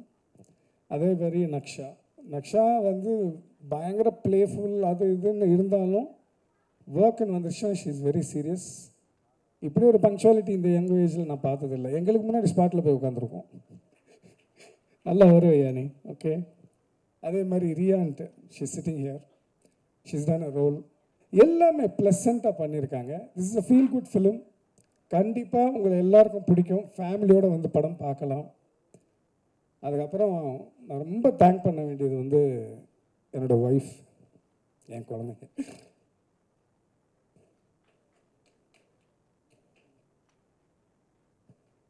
சாரி, இவ்வளோ வருஷ போராட்டத்தில் வந்து எனக்கு சப்போர்ட்டாக இருந்து எனக்கு ஒரு தூணாக இருந்தது அங்கே தான். தேங்க்யூ அச்சு, thank you Arthika, thank you Mathi. Without you guys I'm nothing. Thank you. அப்புறம் எங்கள் அம்மாவுக்கு ஒரு நம்பிக்கை இருந்துகிட்டே இருந்தது, கண்டிப்பாக நீ ஒரு நாள் பெரிய ஆளாக வருவேன் அப்படின்னு. ஸோ இவ்வளோ நல்ல விஷயங்கள், பாசிட்டிவ் எனர்ஜி என்னை சுற்றி இருந்து என்னை இந்த லெவலுக்கு கொண்டு வந்திருக்கு. அண்ட் பத்திரிகை நண்பர்கள், பத்திரிகை வந்து ஒரு ஃபேமிலி மாதிரி இண்டஸ்ட்ரிக்கு. உங்களுடைய சப்போர்ட் இல்லாமல் எதுவுமே நடக்காது. ஸோ இதை மக்கள்கிட்ட கொண்டு போய் சேர்ற உங்களுக்கு ஒரு பெரிய நன்றி. தேங்க்யூ. படத்தை அவசியம் தேட்டரில் வந்து பாருங்கள். நன்றி. மனோஜ் வந்து ஒரு பன்முகத்தன்மை கொண்ட ஒரு கலைஞர். உண்மையாகவே அவர் அருமை வந்து நிறைய பேருக்கு தெரியாது. அவன் மாதிரி டைரக்ஷனை பற்றி பேசுகிறதுக்கு அவங்க அப்பாவோட அதிகமாக டைரக்ஷன் பற்றி பேசுவான். அதிக விஷயம் அவனுக்கு தெரியும். மியூசிக்கை பற்றி பேசுவான், எடிட்டிங் பற்றி பேசுவான், சிஜி பற்றி பேசுவான், கிராஃபிக்ஸ் பற்றி பேசுவான். நிறைய விஷயங்கள் தெரியும். அவனுக்கே தான் என்ன ஆகிறதுங்கிறதுல வந்து ஒரு சின்ன ஒரு கன்ஃபியூஷன் இருந்துகிட்டே இருக்குது. அதை கெடுத்தது கொஞ்சம் டைரக்டர் கூட கொஞ்சம் கெடுத்துட்டார் அவனை. உண்மையாகவே அவன் டைரக்டர் ஆகிறவங்க தான் அவரோட பெரிய விஷயம். ஆனால் வந்து அப்பாவுக்கு வந்து டைரக்டராக இருந்ததால் டைரக்டரை விட வந்து ஹீரோவாக இருந்தால் நல்லாயிருக்கும்னு நினச்சார். அதுதான் அவன் அங்கே பண்ண ட்ராக் மாறின ஒரு மிகப்பெரிய தவறாயிடுச்சு அவனுக்கு. நான் சொன்னேன் நீ டைரக்ட் பண்ணான்னு. அப்புறம் டைரக்டர்கிட்ட சொன்னால் வந்து ஒரு 5 வருஷத்துக்கு முன்னாடி கூப்பிட்டு என்கிட்ட சொன்னார், சொல்லுமன் இது மாதிரி வந்து சிகப்பு ரோஜாக்கள் வந்து மனோஜ் வச்சு பண்ணலான்னு இருக்க 2 அப்படின்னு. சார் நீங்கள் மட்டும் பண்ணாதீங்கன்னு சொன்னேன். ஏன்? இல்லை சார் அவன் வெளியே பண்ணிட்டோம், நீங்கள் பண்ணிங்கன்னா மறுபடியும் உங்களோட சாயலில் கொண்டு வர ட்ரை பண்ணுவீங்க, அவன் சாயலில் கொண்டு வர ட்ரை பண்ணுவான், அதனால் வந்து அவன் வெளியே தான் சார் டைரக்ட் பண்ணணும். ஏன் பண்ணார்? இல்லை சார் நீங்கள் வந்து ஃபஸ்ட் படம் பண்ணும்போது ஆனழகன் கமலஹாசனுக்கு வந்து கோவணம் கட்டி விட்டீங்க, உங்கள் பையனுக்கு மட்டும் பேண்ட்டை போட்டு கயிறை கட்டி ஷூவை போட்டு மாட்டி அழகு பார்த்தீங்க, அதனால் நீங்கள் வந்து படம் நீங்கள் வந்து அவனை டைரக்டர் ஆகக்கூடாது சார்னேன். அதனால் அந்த வாய்ப்பை அளித்த இயக்குனர் சுசீந்திரனுக்கு முதல்ல எங்களுடைய நன்றிகளை தெரிவிச்சு, மிகச்சிறந்த திறமை கொண்ட, அது வெளியே வர வாய்ப்பு இல்லாமல் வந்து தவிச்சிட்டு இருந்தது. இன்றைக்கி வந்து அவருக்கு வந்து அந்த இமோஷனல் வந்தது காரணம் என்னென்னா, அது இந்த 20 வருஷம் அவரோட கஷ்டம் இருக்குங்களா, அது எப்படிலாம் கொண்டு வரணும். அதாவது திறமை இல்லாத ஒருத்தன் வந்து வாய்ப்பு கிடைக்காம இருந்தால் பெரிய கவலைப்பட மாட்டான். ஆனால் திறமை உள்ள ஒருத்தனுக்கு வாய்ப்பு இல்லாமல் இருக்கும்போது அது தள்ளிக்கிட்டே போகும்போது வந்து மிகப்பெரிய மனக்கவலை வரும். அந்த மனக்கவலையோட பஸ்ட் அவுட்டு தான் வந்து அந்த கண்ணீர். நிச்சயமாக இது மிகச்சிறந்த வெற்றி பெறும். ஏன்னா தமிழ் படம் வந்து ஒரு ரிலீஸ் ஆகி தமிழ்நாட்டில் ரொம்ப நாள் ஆயிடுச்சு. இப்போ உண்மையாக சொன்னால் எல்லாமே வந்து முன்னாடி நாங்கள் படம் பண்ணும்போது அந்த டைம்ஸ் மாதிரி படங்களை வந்து விளம்பரம் போடுறதுக்கு வந்து என்ன பண்ணுவோம், இது அப்படியே இங்கிலீஷில் டிரான்ஸ்லேட் பண்ணலாமான்னு. நிறைய டிரான்ஸ்லேட் பண்ண முடியாது, அப்படியே தமிழில் இங்கிலீஷில் வந்து ஆங்கில பத்திரிகையில் போடுவோம். ஆனால் இன்றைக்கி வர தினத்தந்தி தினகரனில் வர விளம்பரங்கள் கூட எல்லாமே இங்கிலீஷில் தான் இருக்குது. படம் தமிழ், ஆனால் இங்கிலீஷில் தான் எல்லாமே இருக்குது. அது தமிழ் படம் வந்து தமிழக படைப்பாளிகிட்ட இருந்து இல்லை கிரியேட்டர்ஸ்கிட்ட இருந்து அது கையிலேருந்து ரொம்ப தூரம் போகிற மாதிரியே ஒரு மிகப்பெரிய கவலை எனக்கு தோணிகிட்டே இருந்தது. ஒரு நாள் நான் சொன்ன ஒரு சின்ன ரெக்வஸ்ட் கொடுத்தேன், அப்போ நீங்கள் தமிழ்நாட்டில் இருக்கிற தமிழ் படங்களில் தமிழ் கலைஞர்களுக்கு வாய்ப்பு கொடுங்க, தமிழ் டெக்னீஷியன் வாய்ப்பு கொடுங்கன்னு. உடனே கொதிக்கிறாங்க, வந்து மொத்தத்தை இது கொதிக்கிறாங்க. ஐயா நான் என்ன தப்பாக சொல்லிட்டாங்க, தமிழ் கலைஞர்களுக்கு வாய்ப்பு கொடுங்க தானே சொன்னேன். உடனே ஆந்திராவிலேருந்து எனக்கு திட்டுறாங்க, கர்நாடகம் திட்டுறாங்க, கேரளாவில் திட்டுறாங்க, என்னங்க தமிழ்நாட்டில் வந்து நீங்கள் என்ன சொல்கிறீங்கன்னு. நான் என்னங்க சொன்னேன், உங்களுக்கு யாரும் நடிக்கக்கூடாதுன்னு நான் சொன்னேன், உங்களுக்கு யாரும் வாய்ப்பு கொடுக்கக்கூடாதுன்னு சொன்னேன், எங்கள் ஆளுகளுக்கு கொஞ்சம் கொடுங்கன்னு சொன்னேன். தமிழ்நாடு எப்படின்னா மிகப்பெரிய இங்கே பிரச்சனை என்னென்னா எல்லாம் அவங்களுது. கேரளா அவங்களுது, கர்நாடகா அவங்களுது, ஆந்திரா அவங்களுது, ஆனால் தமிழ்நாடு நம்மளுது. இதுதான் இந்த ப்ராப்ளம் இங்கே. அது நீங்கள் பார்த்து அந்த இது என்ன ஆகுதுன்னா, இங்கே பாருங்கள், மார்கழி திங்கள்னு ஒரு அழகான தமிழ் டைட்டில் அழகான தமிழ் டைட்டில் வந்து மிக நாளாயிடுச்சு. அதை பார்க்கும்போதே மனசுக்குள்ளே ஒரு சந்தோஷம். நமக்கு இணக்கமான, அதாவது வந்து பேன் இண்டியா படம் பண்ணுறோன்னு சொல்லி தமிழ் படங்கள் வந்து வர்றது குறைஞ்சிடுச்சு. அதாவது பெரிய ஆர்டிஸ்ட் வந்து பேன் இண்டியா படங்கள் பண்ணுறதுல வந்து தவறில்லை. ஆனால் சாதாரண படங்கள் கூட, சின்ன படங்கள் கூட பேன் இண்டியா படமாக மாறணும்னு நினச்சி அது தமிழோட அந்த மண்ணோட கலாச்சாரத்தோட இது வந்து தூரம் போயிடுச்சு, எல்லா படங்கள் வந்து தூரம் போக ஆரம்பிச்சு. ஆனால் இந்த படம் பார்க்கும்போது உண்மையாகவே வந்து நிறைய பேர் சொன்னாங்க, எனக்கும் அந்த ஃபீல் வந்தது. எனக்கு வந்து என்னென்னா புதிய வார்ப்புகளில் அந்த ரத்தியை பார்க்கும்போது அந்த கண் சாட்டம் அதுதான் வந்து ஞாபகத்துக்கு வந்து புதிய வார்ப்புகளும் மண் வாசனையும் இணைந்த ஒரு படமாக இருக்கும் அப்படின்னு தோணுச்சு. மிக சிறப்பான படம். அது படத்தில் தான் நான் வந்து என் தாத்தான்னு சொன்னோம். தாத்தான்னு எப்படி ஒத்துக்கிட்டார் தெரியல. நிறைய ட்ரைலர்லேயே தாத்தான் அப்பா வந்து பழி வாங்கியிருக்கான்னு நினைக்கிறேன். மனோஜ் டீச்சர்லேயே வந்து நீ வந்து தாத்தான்னு வந்து மிக பிரமாண்டமாக இருந்தது பார்க்கும்போது. இதில் மிகச்சிறந்த இது என்னென்னா, இன்னைக்கு ஆர்டிஸ்ட் பேசும்போது அவங்க தமிழில் மேடையில் தமிழில் பேசி அடிமட்ட டெக்னீஷியன்ஸ் வரைக்கும் ஞாபகம் வச்சு பேசினாங்க. அதுதான் வந்து உண்மையிலே வந்து ஒரு நெஞ்சுக்கு நிறைய வந்தது. ஏன்னா டைரக்டருக்கு வந்து மிகப்பெரிய அங்கீகாரம் கிடைக்காது. படம் ஓடுனா எல்லாருக்குமான வெற்றி, முதல் வெற்றி நடிகருக்கான வெற்றி, அப்புறம் எல்லாரும் ஷேர் பண்ணிப்பாங்க. ஆனால் படம் ஓடலன்னு வச்சுங்க, அது இயக்குனர் காலி பண்ணிட்டான்னு தான் சொல்லுவாங்க. அப்படி தான் இந்த இது இருக்கும். அப்போது ஆனால் அந்த இயக்குனரை நினைவு வச்சுக்கிட்டு இப்போ வந்து இந்த மேடையில் நீங்கள் பேசுகிறது உங்களுக்கு நன்றி. ஆனால் நீங்கள் உயரத்தில் வரும்போது நீங்கள் ஞாபகத்தில் வச்சுக்கணும் எங்களை. ஏன்னா முதல் 3 படங்கள் வரைக்கும் வந்து பெரும்பாலும் வந்து எல்லாருமே எங்களுக்கு குறிப்பிடுவாங்க. ஆனால் உயரத்துக்கு போன பிறகு வந்து இயக்குனர்கள் வந்து கண்ணுக்கு தெரியாமல் போயிடுவாங்க, உதவி இயக்குனர் கண்ணுக்கு தெரியாமல் போயிடுவாங்க. அதுதான் வந்து வருத்தத்துக்குரிய செய்தி. ஆனால் நீங்கள் வந்து இந்த மேடையில் பேசின மாதிரி காலத்திலும் எங்களை வந்து நன்றியுடையவர்களாக இருக்கணும். அது வந்து உங்களுக்கு கொடுக்குற வேண்டுகோள், உங்களை மாதிரி வந்து கலைஞரை கொடுக்குற வேண்டுகோள். அது எங்களுக்கு ஒரு பூஸ்டப்பாக இருக்கும். அதுபோல் வந்து டைரக்டர் வந்து இதில் ஒரு முக்கிய கதாபாத்திரம் நடிச்சிருக்காரு. அதில் பார்க்கும்போது நீங்கள் பார்த்தீங்கன்னா எனக்கு மாட்டுக்கார வேலையில் எம்ஜிஆர் வந்து அந்த கோலோட நின்ன மாதிரி இருந்தது. அந்த இது இங்கே வந்து இது பண்ணியிருந்தாங்க இல்லையா, அந்த ஆடு இது பண்ணியிருக்கும்போது மிக சிறப்பாக இருந்தது. ஒரு விஷயம் நான் இந்த இடத்துல சொல்லணும்னா, 2 பேர் இணைஞ்சது வந்து மிகப்பெரிய விஷயம். அவங்க வந்து வெளியேந்து பார்க்கும்போது நான் வந்து முதல் தடவை வந்து அதிரடிப்படை வந்து நான் வந்து டவுல் பாசிட்டிவ் பார்க்குறாரு, இளையராஜா சார் பார்க்க வர்றாரு. அப்போ தான் இவங்களோட சண்டை வந்து உச்சத்தில் இருக்குது. அப்போ டவுல் பாசிட்டிவ் பார்க்க வர்றாரு. டைரக்டர் சார் வந்து படம் பார்த்துட்டு வெளியே வர்றாரு. அதுக்கு முன்னாடி எனக்கு அவர்கிட்ட எந்த பரிச்சயமும் இல்லை. வெளியே வரும்போது ராஜா சார் உள்ளே வர, இவர் இருக்குது தெரியாது, ராஜா சார் வந்துட்டார். அவங்க கொஞ்சம் லேட் ஆகிடுச்சு. ராஜா ஒரு 2 மினிட்ஸ் வெளியே நின்னார். இவர் ராஜா சார் உள்ளே வர்றாரு, இவர் வெளியே வர்றாரு. அவர் வெளியே வரும்போது டைரக்டர் சார் என்ன பண்ணார், வணக்கம் போனார். ஆனால் இளையராஜா அது வணக்கம் சொல்லலை, உள்ளே போய் உட்காந்துட்டார். உட்காந்துட்ட பிறகு அவர் என்னை கூப்பிட்டார். பாரதிராஜா என்னை பார்த்தானா அப்படின்னாரு. சார் இல்லை சார், உங்களை பார்த்தாரு, விஷ் பண்ணார் சார், நீங்கள் திரும்பி கூட விஷ் பண்ணல சார். அப்படியா, நான் பார்க்கலையானார். சார் நீங்கள் பார்த்தீங்க சார், அவர் விஷ் பண்ணார் சார். உடனே கொஞ்சம் அவருக்கு இது சின்ன கில்ட்டி ஆகிட்டார். நீ போய் முதல்ல ஆஃபீஸ் போயிட்டு அவர் வெளியே வந்து நான் பார்க்குறேன்னு போய் சொல்லு அப்படின்னார். இப்போ ஸ்க்ரீனிங் வந்து ஸ்டாப் பண்ணிவிட்டு டைரக்டர் ஆஃபீஸ்க்கு போயிட்டு, சார் நான் அது மாதிரி வந்து டைரக்டர் சார் செம்பருத்தி கேப்டன் பண்ணியிருக்கேன், இப்போ நாங்கள் டவுல் பாஸ்ட் பார்க்கணும். வா உட்கார், என்னப்பா விஷயம்னார். இல்லை சார், இளையராஜா சார் வந்து உள்ளே வரும்போது உங்களை பார்க்கலையா சார், அது சொல்ல சொன்னார். டேய் அதுக்குன்னு ஒன்று அனுப்பிச்சா நடா ஒன்று. அதாவது என்னென்னா, அந்த கோபம் வந்து ஒரு வெளிப்பாடு வந்து பார்க்காம போகிறது. ஆனால் உள்ளே போன பிறகு வந்து அந்த நட்பு இருக்கு இல்லைங்களா, ஐயோ நான் பார்க்கலன்னு சொல்லு அப்படிங்கிற அந்த இது இருக்கு இல்லைங்களா, அதுதான் அந்த உறவும் பிரிவுக்குமான அந்த போராட்டம் இருந்துகிட்டே இருந்தது. அது 20 வருஷம் கழிச்சு சுசீத்தன் வந்து இந்த மேடையில் வந்து அவரை வந்து ஒன்று சேர்த்து ஒரு 2 கலைஞர்களை ஒன்று சேர்த்துறது மிகப்பெரிய விஷயமா இருக்கும். அதுபோலவே வந்து இன்னொரு விஷயம் என்னென்னா, எதை ஃபாலோ பண்ணுறது. இப்போ மனோஜ் மாதிரி டைரக்டர் வராங்க, அவங்க எதை ஃபாலோ பண்ணுறது. இப்போ வந்து நான் நம்ம சிவகுமார் சாரோட நான் வந்து ஒரு படம் ஒர்க் பண்ணேன். நான் இனி ஒரு சுதந்திரமும் அதில் வந்து அசிஸ்டன்ட் டைரக்டராக ஒர்க் பண்ணேன். அப்போ கடைசி நாள் வந்து ஷூட்டிங் முடிஞ்சு கிளம்புறாரு. கிளம்பும்போது பேக்கப் பண்ணி கிளம்பும்போது எல்லோரும் கிளம்பிட்டாங்க. அவர் ரூமுக்கு போய் அவரோட காஸ்டியூம்ஸ் வாங்கிட்டு வர போனோம். அப்போ உட்காந்து ஒரு சின்ன நோட் புக்கில் அவர் வந்து ஊட்டிக்கு வரும்போது என்னெல்லாம் எடுத்துகிட்டு வந்தார், எத்தனை பேண்ட்டு, எத்தனை ஷர்ட்டு, எத்தனை அண்டர்வேரு, என்னெல்லாம் அதெல்லாம் ஒன்று ஒன்றா டிக் போடுறாரு. டிக் பண்ணிவிட்டு ஒன்று சொல்கிறார், ஏன்ப்பா அந்த வந்து வெள்ளை ஷர்ட் ஒன்று காணுமே, வெள்ளை ஷர்ட்டு குறையுதேன்னு.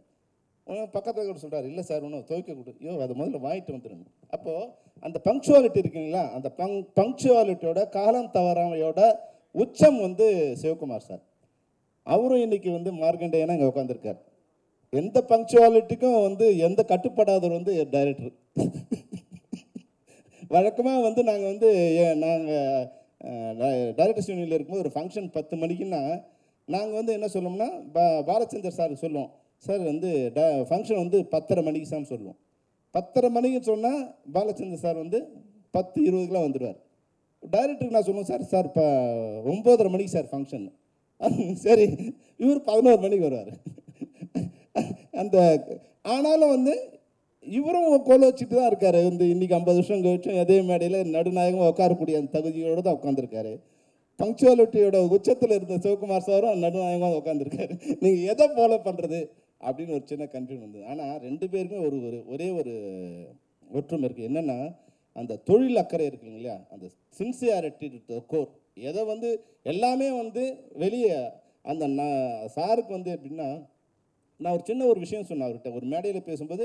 நாங்கள் எங்கள் ஊரில் வந்து திரும்பக்கூடல் என்னோடய கிராமம். அந்த கிராமத்தில் அவரோட ஷூட்டிங் வந்திருக்காங்க, ஏணிப்படிக்கு ஷூட்டிங் வந்தாங்க. ஷூட்டிங் வரும்போது அவங்க பேசிகிட்டு இருக்காங்க. நாங்களும் வந்து அது வேடிக்கை பார்க்கும்போது அதை சொல்கிறாங்க. அப்போது எம்ஜிஆர் பெரியாரா, ராஜ்குமார் பெரியாளா, என்டிஆர் பெரியாளான்னு அவங்க டைரக்டர் சாருக்குலாம் ஒரு சின்ன டிஸ்கஷன் வந்துட்டுருக்கு. எல்லாம் பேசி முடிச்சோன்னே சார் சொன்னார், எனக்கு இன்னும் ஞாபகத்தில் இருக்குது, ஏப்பா எது சொன்னாலும் என்டிஆர் யார், ஆந்திரத்து எம்ஜிஆர், ராஜ்குமார் யார், கன்னட எம்ஜிஆர். அப்போ எம்ஜிஆருங்கிற அளவுகோலை வச்சு தானே இப்போ அவங்க அளக்குறாங்க. அதனால் எம்ஜிஆர் தான்ப்பா பெரிய ஆள் அப்படின்னு வந்து அன்றைக்கி அவர் சொன்னார். அது நான் அவர்கிட்ட சொன்னேன், சார் இது மாதிரின்னு.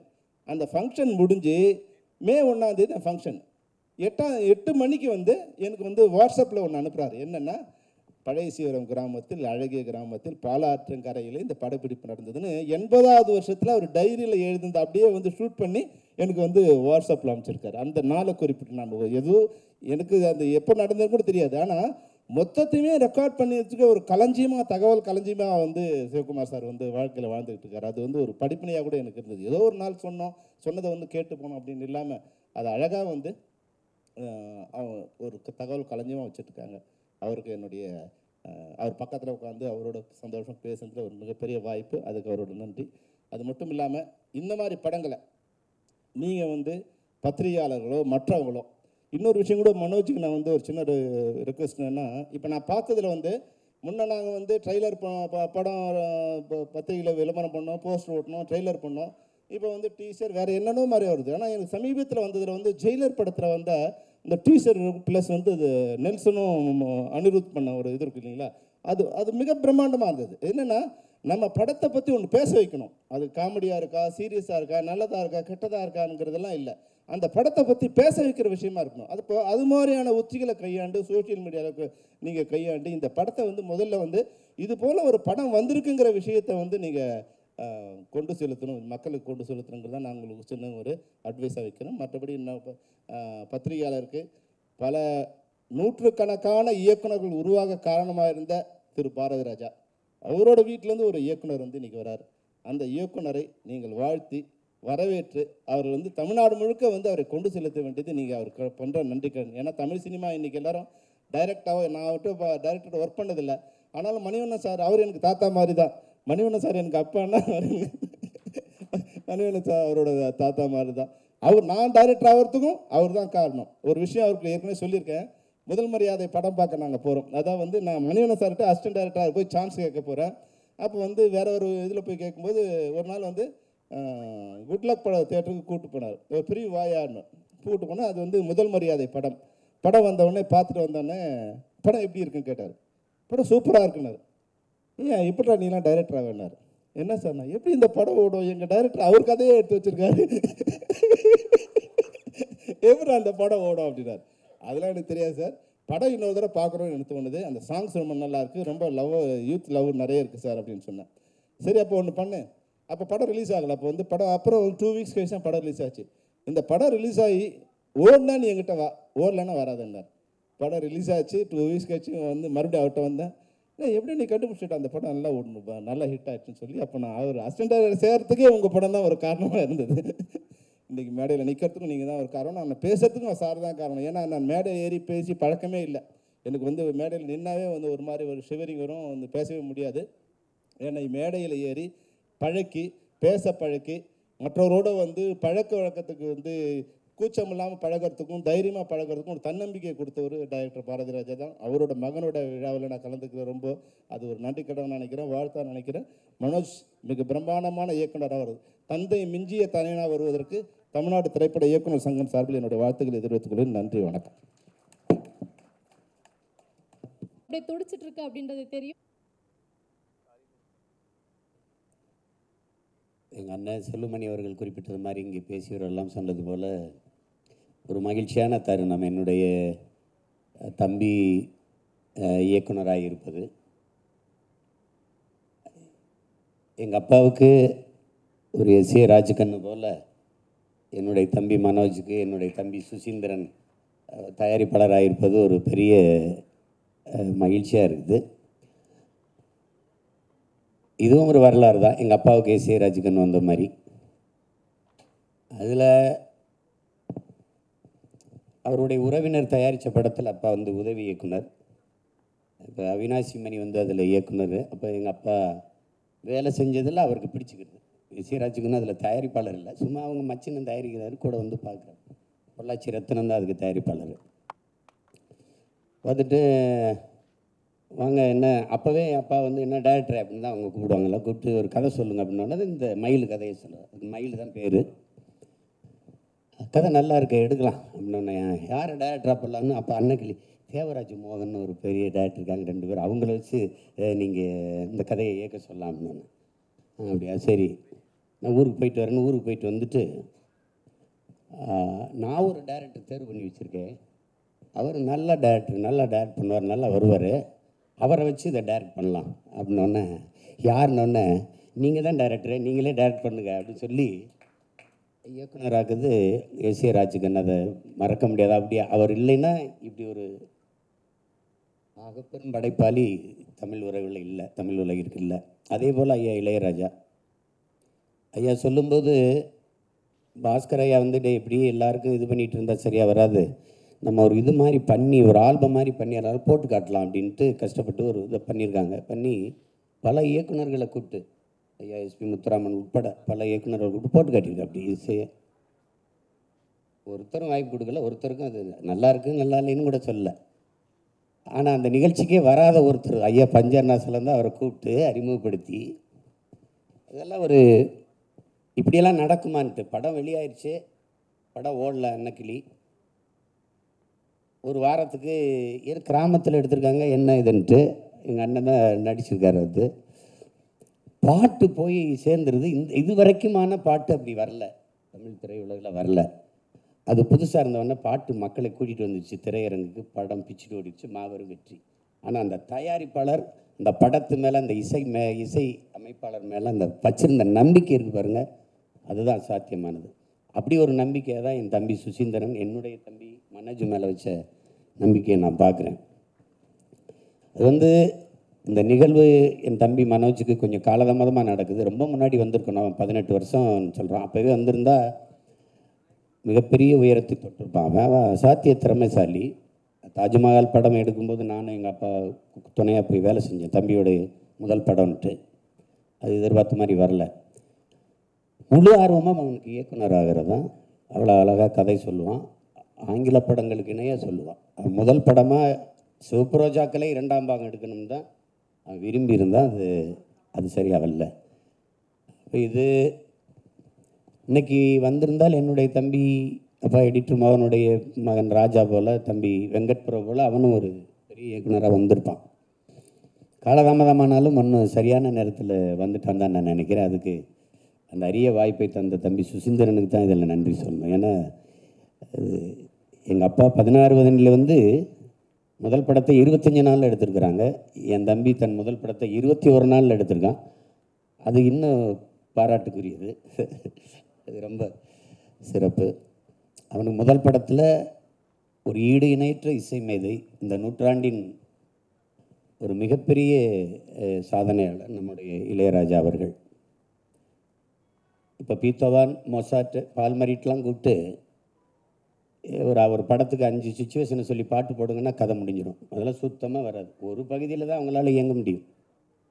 அவங்களா இசையமைப்பாங்க, இது சிம்ஃபோனின்ட்டு அது அதுன்ட்டு அந்த ஆல்பம் அப்படின்னா பேசிட்டு இருப்போம். நம்ம ஆள் மாதிரி உலகத்தில் ஒரு இசை மீது கிடையாது. சும்மா பெருமைக்கெல்லாம் சொல்கிறது இல்லை, ஏன்னா அவர் இங்கே இல்லை.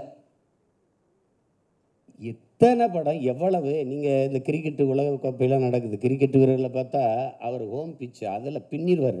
பேட்டிங் அவர் பிரமாதம் போடுவார், பவுலிங் பிரமாதம் போடுவார். நம்ம ஆள் உலகத்தில் எந்த பிச்சில் விட்டாலும் சிறப்பாக பவுலிங் போடுவார், சிறப்பாக பேட்டிங் ஆடுவார். அந்த திறமை உலகத்தில் எந்த இசை மேதைக்கும் கிடையாது.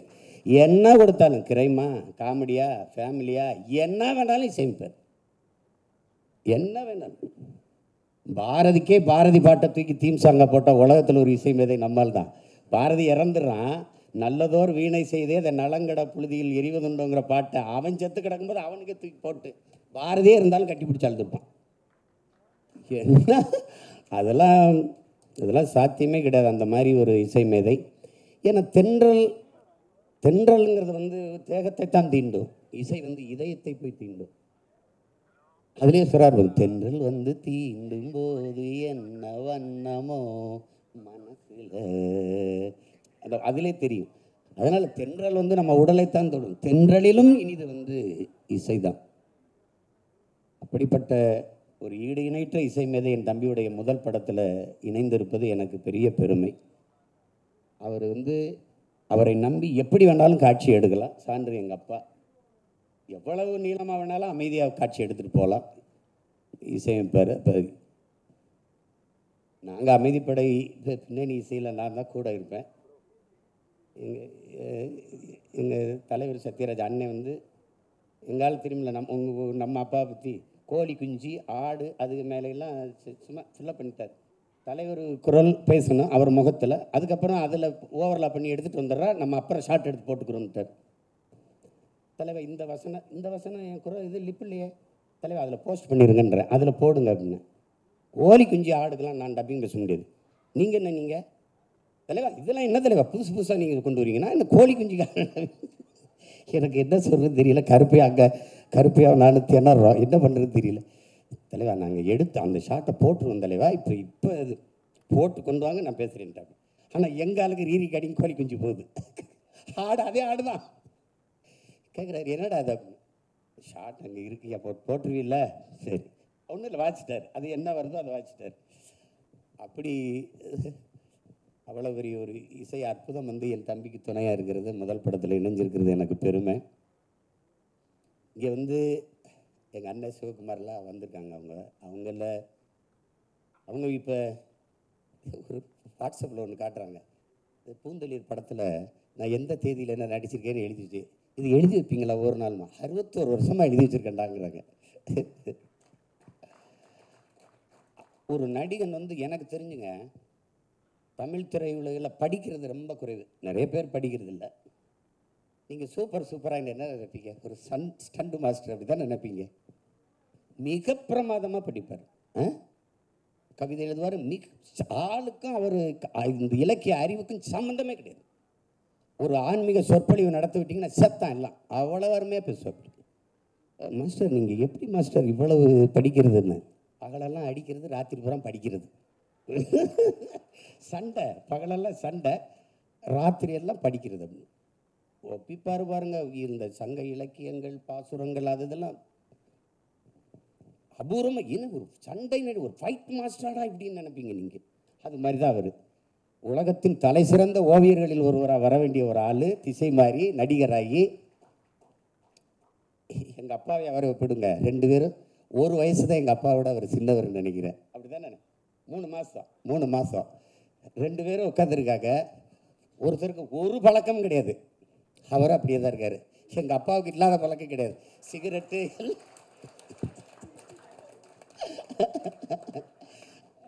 ஆனால் 2 பேரும் ஒன்று தான். அதில் ஐயா பெரியார் வந்து அதான் ஐயா பெரியார் உங்களுக்கு தெரியும், கவிச்சு இல்லாமல் சாப்பிட்றது கிடையாது உங்களுக்கு. அதாவது சாப்பிட்டு வாந்தி வந்தால் கூட பரவாயில்ல வாந்தி எடுத்துக்கிட்டுருவோம் அப்படின்னு சொல்லி சாப்பிட்றாள் அவர். ராஜாஜி அவர் அப்படி தான், அவர் கறி மீனே சாப்பிட்றதில்ல. 2 பேரும் சமகாலத்தில் ஒன்றா வாழ்ந்தவங்க. அதனால இதுதான் அதெல்லாம் ஒன்றும் கிடையாது. இப்போ இதில் பசும்பண்ணை பற்றி எங்கள் அண்ணன் சொல்லு, 2 பேர் எங்கள் அப்பா எங்கள் அண்ணன் சொல்கிறாங்களே சொல்லும் என்ன தாமதம் வரும், அதெல்லாம் கிடையாது. ஏதாவது நிகழ்ச்சிக்கு கூப்பிட்டிங்கன்னா தாமதம் மாறலாம், படப்பிடிப்புக்கு அதெல்லாம் கிடையாது. 2 மணிக்கு படுப்பார், நாங்கள்லாம் உட்காந்துருப்போம். எங்கள் அப்பா படுத்தின கொடுமையெல்லாம் கேளுங்க, 1 மணிக்கு போய் ரசம் சோறு வாங்கிட்டு வாடா. அப்போவே சொல்லியிருந்தா ப்ரொடக்ஷனுக்கு பண்ணி கொடுத்துருவோம். இப்போ தானடா தோணுது வாங்கிட்டு என்ன பண்ணுறேன்னு தெரியாது. எனக்கு ஒரு வாச்சா என் மாமன் இளவரசன் எந்திரி அப்பா உனக்கும் அப்பனுக்கு வேலை இல்லையாடா ஏடா ராத்திரி போய் 1 மணிக்கு ரசம் சோறு எங்கடா மோட்டர் பைக்கில் 2 பேரும் போவோம். இப்படி போய் எந்த வீட்டில் விளக்கு எரியுதுன்னு போய் அம்மா யாருப்பா நீங்கள் ஏப்பா எந்த ஊர் அம்மா ஷூட்டிங் வந்தவங்க சினிமா அவள் அப்படியா யார் பாரதிராசா விட வந்தா ஆமாம் அம்மா ரசம் சோறு இருக்கா இல்லையாப்பா தண்ணி ஊற்றிட்டேனே எல்லாம் கொஞ்சோண்டு ரசம் சோறு கொடுக்கப்பா அப்படின்னு உட்கார வச்சு ரசம் சோறு செஞ்சு டப்பாவில் எடுத்து வந்து கொடுப்பான். 2 மணிக்கு படுக்கிறாங்களே நினச்சா சரியாக 5 மணிக்கு குளிச்சுட்டு இன் பண்ணிட்டு ஒரு கண்ணாடி ஒன்று வச்சுருப்பாங்க இப்படி பறங்க கிட்ட என்ன வரலையா அவர் வயலும் 5 மணிக்கு வந்து நின்றுவாங்க. இவங்க 2 பேரும் பங்க்சுவாலிட்டி துதக்கோர் 2 பேரும். இதுக்கு மேலே ஒரு அப்பே இருக்கான் பாருங்க. எங்கள் ஐயா நடிகர் சிவாஜி கணேசன் சொல்லுவாங்க 5 மணின்னா 4:45 இருப்பார். நாங்கள் சரி 5:15 5:20 எல்லோரும் போய் சேருவோம். ஒரு ஆள் உட்காந்துருப்பார். இவங்களுக்கெல்லாம் ஒரு சின்ன போட்டி வருது. ராதிகா அம்மா எங்கள் அண்ணன் சிவகுமார் எங்கள் அப்பா இவங்கெல்லாம் சேர்ந்து சார் நாளைக்கு எப்படியாவது அவருக்கு ஒரு 5 நிமிஷமாவது முன்னாடி வந்துடணும் சார் 5 நிமிஷமாவது. எப்போ எத்தனை மணிக்கு ராஜா கேட்டுக்க அப்படின்னா 4 மணிக்கு நான் வந்துடுறேன். இவங்கெல்லாம் வந்து நம்ம எப்படியாவது 3:30 போய் உட்காந்துருவோம். 3:45 அது மாதிரி உட்காந்துருவோம். அப்போ அவருக்கு முன்னாடி போய் ஒரு நாளாவது உட்காந்துடணும். கடைசி வரை நடக்கலை. எல்லோரும் 3:45 போனால் அங்கே 3:30 ஒரு ஆள் இருட்டில் உட்காந்துருக்கு. அப்படியே எல்லாரும் போய் காலில் விழுந்தா ஏண்டா படவா ராஸ்கல்ஸ் என்னைக்கு முன்னாடி வந்துடுறீங்களாடா. அது அது அது ஒரு காலம். ஐயோ இவங்களோடலாம் வாழ்கிறது ரொம்ப கடினம். அதில் அண்ணன் சிவகுமார் அண்ணனுடைய நினைவாற்றல் அசாத்திய நினைவாற்றல். நடிகன் நடித்தான் ஓய்வு பெற்றோம் போயிட்டோன்னு அப்படிலாம் இல்லை. தம்பிகள் 2 பேரும் நடிக்க வந்த பிறகு அவர் நடிக்கிறதை நிப்பாட்டிட்டாங்க. இன்னும் நடிக்கலாம் அவர் நினச்சா நிப்பாட்டிட்டார். ஆனால் தன் பாதையை இலக்கிய பக்கம் திருப்பிட்டார். திருக்குறளை ஒவ்வொருத்தரும் ஒவ்வொரு விதமாக பொழிப்பொருள் சொல்லியிருக்காங்க. ஏன் சென் கதைகளோட கூட இந்த நம்ம திருக்குறளை ஒப்பிட்டு எழுதுனது இருக்குது சென் கதைகளை. ஆனால் அண்ணன் வந்து அன்றாட வாழ்க்கையில் சந்திக்கிற சாதனையாளர்கள் யதார்த்த மனிதர்கள் அவர்களுடைய வாழ்க்கையை கொண்டு வந்து இந்த திருக்குறளோட பொருத்தி பொருத்தி பொருத்தி ஒரு நூலாக எழுதியிருக்கிறாங்க. மிகச்சிறப்பு. அது எப்படின்னா வள்ளுவனுடைய பரிமேலழகர் எழுதினார். அவர் முதல் நூற்றாண்டு 17ஆம் நூற்றாண்டில் பரிமேலழகர் பொழிப்புரை எழுதுகிறாரு. அது அவங்கவுங்க இஷ்டத்துக்கு எழுதிக்கிட்டாங்க. அகர முதல எழுத்தெல்லாம் ஆதிபகவன் முதற்றே உலகு என்பது அது பிக்பேங் தியரி தான் அவர் சொல்கிறார். அகர முதல எழுத்தெல்லாம் உலகின் எல்லா மொழிகளும் அகர ஒளியில் தொடங்குவது போல இந்த உலகம் சூரியனிலிருந்து தொடங்கியது. இதுதான் அவன் சொன்ன குறளுக்கு பொருள். ஆதி பகவன் முதற்றே உலகு.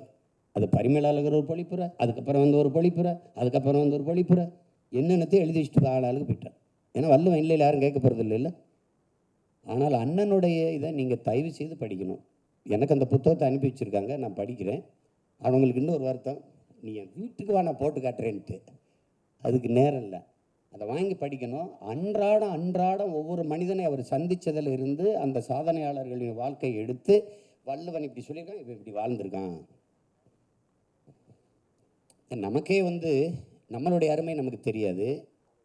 திட்டமிட தவறுகிற போது தவறு செய்ய திட்டமிடுகிறோம். நான் படித்த உலகத்தில் மிகச்சிறந்த தத்துவங்களில் இது ஒன்று. திட்டமிட தவறுகிற போது தவறு செய்ய திட்டமிடுகிறான். என்னமா தத்துவம்னு அவன் பரம்பரையே கருவாகிறதுக்கு முன்னாடி நம்ம பாட்டம் பாடியிருக்கான். எண்ணி துணிக கர்மம் துணிந்தவன் எண்ணுவம் என்பது இழுக்கு. இதுதான் ஏதிலார் குற்றம் போல். அது சொல்கிறான் பாருங்க கன்ஃபியூசியஸ். தன்குறை பிறர் குறை காண்பவன் அரை மனிதன், தன்குறை காண்பவன் முழு மனிதன்கிறான். இதான் சாக்ரட்டிஸ் சொல்கிறான், கன்ஃபியூசியஸ் சொல்கிறான். நம்மால் ஏதிலார் குற்றம் போல் தன் குற்றம் காண்கிறதுக்கு பின் தீதுண்டோ மண்ணும் உயிருக்குன்ட்டான். எல்லாத்தையும் பாடிட்டாங்க, நம்ம படிக்கல. அதை ஒருத்தன் படித்த ஒரு ஆள் பிள்ளைய சம்பாதிக்கிறாங்க, நம்ம சம்பாதிச்சோம் பாடுறதுக்கு சும்மா விருப்பம்னு இல்லாமல் படித்து இலக்கியத்து அது சேவை செய்கிறதுங்கிறது மிக பெருசு. அப்படிப்பட்ட ஒரு மகத்தான கலைஞன் நம்மோட வாழ்வது ரொம்ப அரிது. எத்தனையோ நடிகர்கள் இருக்கிறாங்க, நடித்து ஓய்வு பெற்ற பிறகு அவங்க இருப்பாங்க.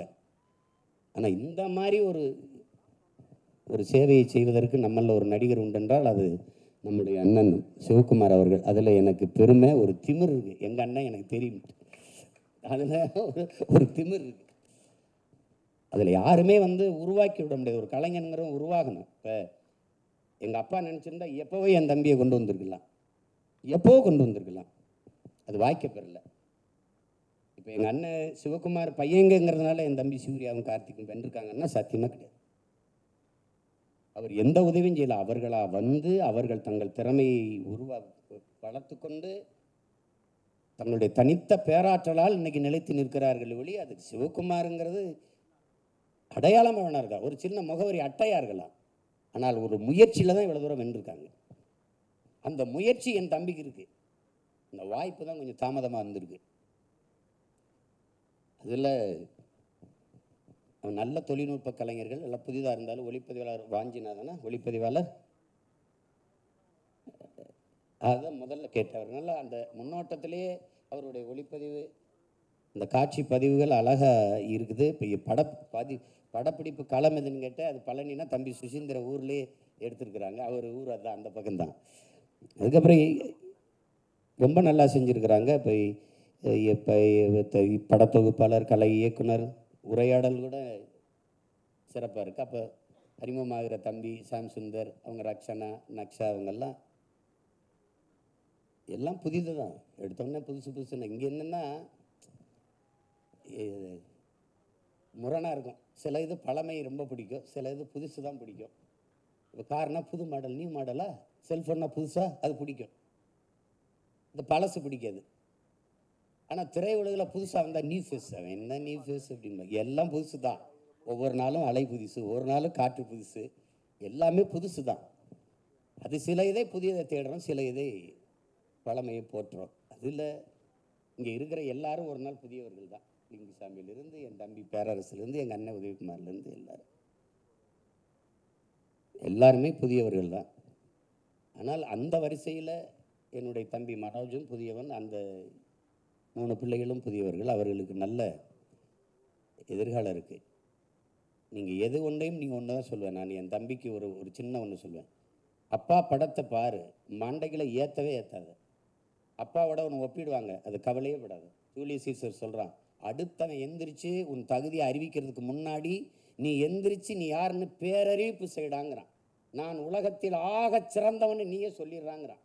அது மாதிரி அப்பா அது ஒரு யுகம், அது முடிஞ்சிட்டுது. அவர் படைப்பை பார்த்துட்டு நீ அதையே செய்யக்கூடாது. நீ தனி, உனக்கு என்ன தெரியுதோ அதை செய்யணும். ஒரு காலத்தில் அப்பா நம்ம மகன் மாதிரி நம்மளால் படம் எடுக்க முடியலன்னு ஏங்கணும், அந்த மாதிரி நீ செய்யணும். அதுதான் அதில் இருக்கிற சிறப்பு. என்னுடைய அப்பா மணிவண்ணன் வந்து ஒரு இயக்குனர் அலுவலகம் நூலகமாக இருந்ததுன்னா எங்களுடைய அப்பா, எங்கள் அண்ணன் செல்வமணிக்கு தெரியும். அது மாதிரி எங்கள் அப்பா பால்மேந்திரம் முதல்ல உதவி இயக்குனருக்கு முதல் தகுதி படிச்சுட்டு அதில் என்ன படித்தா அதில் என்ன பிடிச்சது, அது எந்த கேரக்டர் பிடிச்சது, எந்த இது பிடிச்சதுன்னு கேட்பாங்க. இன்டர்வியூ இருக்கும், அதுக்கப்புறம் தான் சேர்க்குறது. இப்போ அந்த இதில் அவர் கூடவே தான் சுற்றுவோம், அவர் கூடவே தான் இது பண்ணுவான். நானும் இந்த வேலையை செய்ய பேச ஆரம்பிக்கும் செல்வ பாரதிகிட்ட கேட்டிருக்காரு, நம்ம கூடவே தானே சுற்றிக்கிட்டு இருந்தான், நம்ம கூடவே தானே படுத்துக்கிட்டு இருந்தான், இவன் எப்படா இவ்வளோலாம் படித்தான் தெரிஞ்சுக்கிட்டான் அப்படின்னு. அதுக்கப்புறம் எங்கள் அப்பா தன்னுடைய பையன் தன்னுடைய உதவி இயக்குனர்னு கூட நிற்காம தன் மகனு கூடவே தன் கட்சியில், என் கட்சியில் தன்னையும் ஒரு தொண்டனை இணைச்சிக்கிட்டு என்னோட பயணித்ததெல்லாம் வரலாற்றில் பெருசு. அப்போல்லாம் எந்த அப்பனும் இருக்க மாட்டான். அதனால நான் என்ன சொல்கிறேன், என் தம்பிகிட்ட அப்பாவை ரசிப்போம், பார்ப்போம். அப்பாவோட ஒன்று ஒப்பிட்டுருக்காத, யார் ஒப்பிட்டாலும் காதலை வாங்க. நான் சொல்ல இந்த காதலை வாங்கி இந்த காதலை விடு, எந்த காதலையும் வாங்காத, உனக்கு என்ன தெரியுதோ அதை செய். ஏன்னா இது உன்னுடைய உலகம், உன்னுடைய படைப்பு, நீ என்ன நினைக்கிறியோ செய். அதை தான் நான் உனக்கிட்ட எதிர்பார்க்குறேன். நீ சிறப்பாக செய். இது ஒரு நல்ல தொடக்கம், பாதி வெற்றிக்கு சமம். இது நல்ல தொடக்கம், பாதி வெற்றி. அதுக்கு மேலே உன்னுடைய படைப்பு திரையில் பேசும். நீ அதை பற்றி கவலைப்படாத. உன்னை சுற்றி நிறைய அண்ணன் தம்பிகள் இருக்கோ, எந்த நிலையிலையும் உனக்கு தோல் கொடுத்து துணை அணிக்கிறதுக்கு நிறைய சொந்தக்காரங்க இருக்கோ. நீ கவலையே படாமல் போ. அதில் நம்ம எல்லாரும் தம்பி சுசிக்கு நம்ம நன்றி கடன் பட்டிருக்கோம். யார் முதல்ல இந்த சலங்கை கட்டுறதுங்கிறதான பிரச்சனை. அதை அவர் துணிஞ்சு கட்டிட்டார்.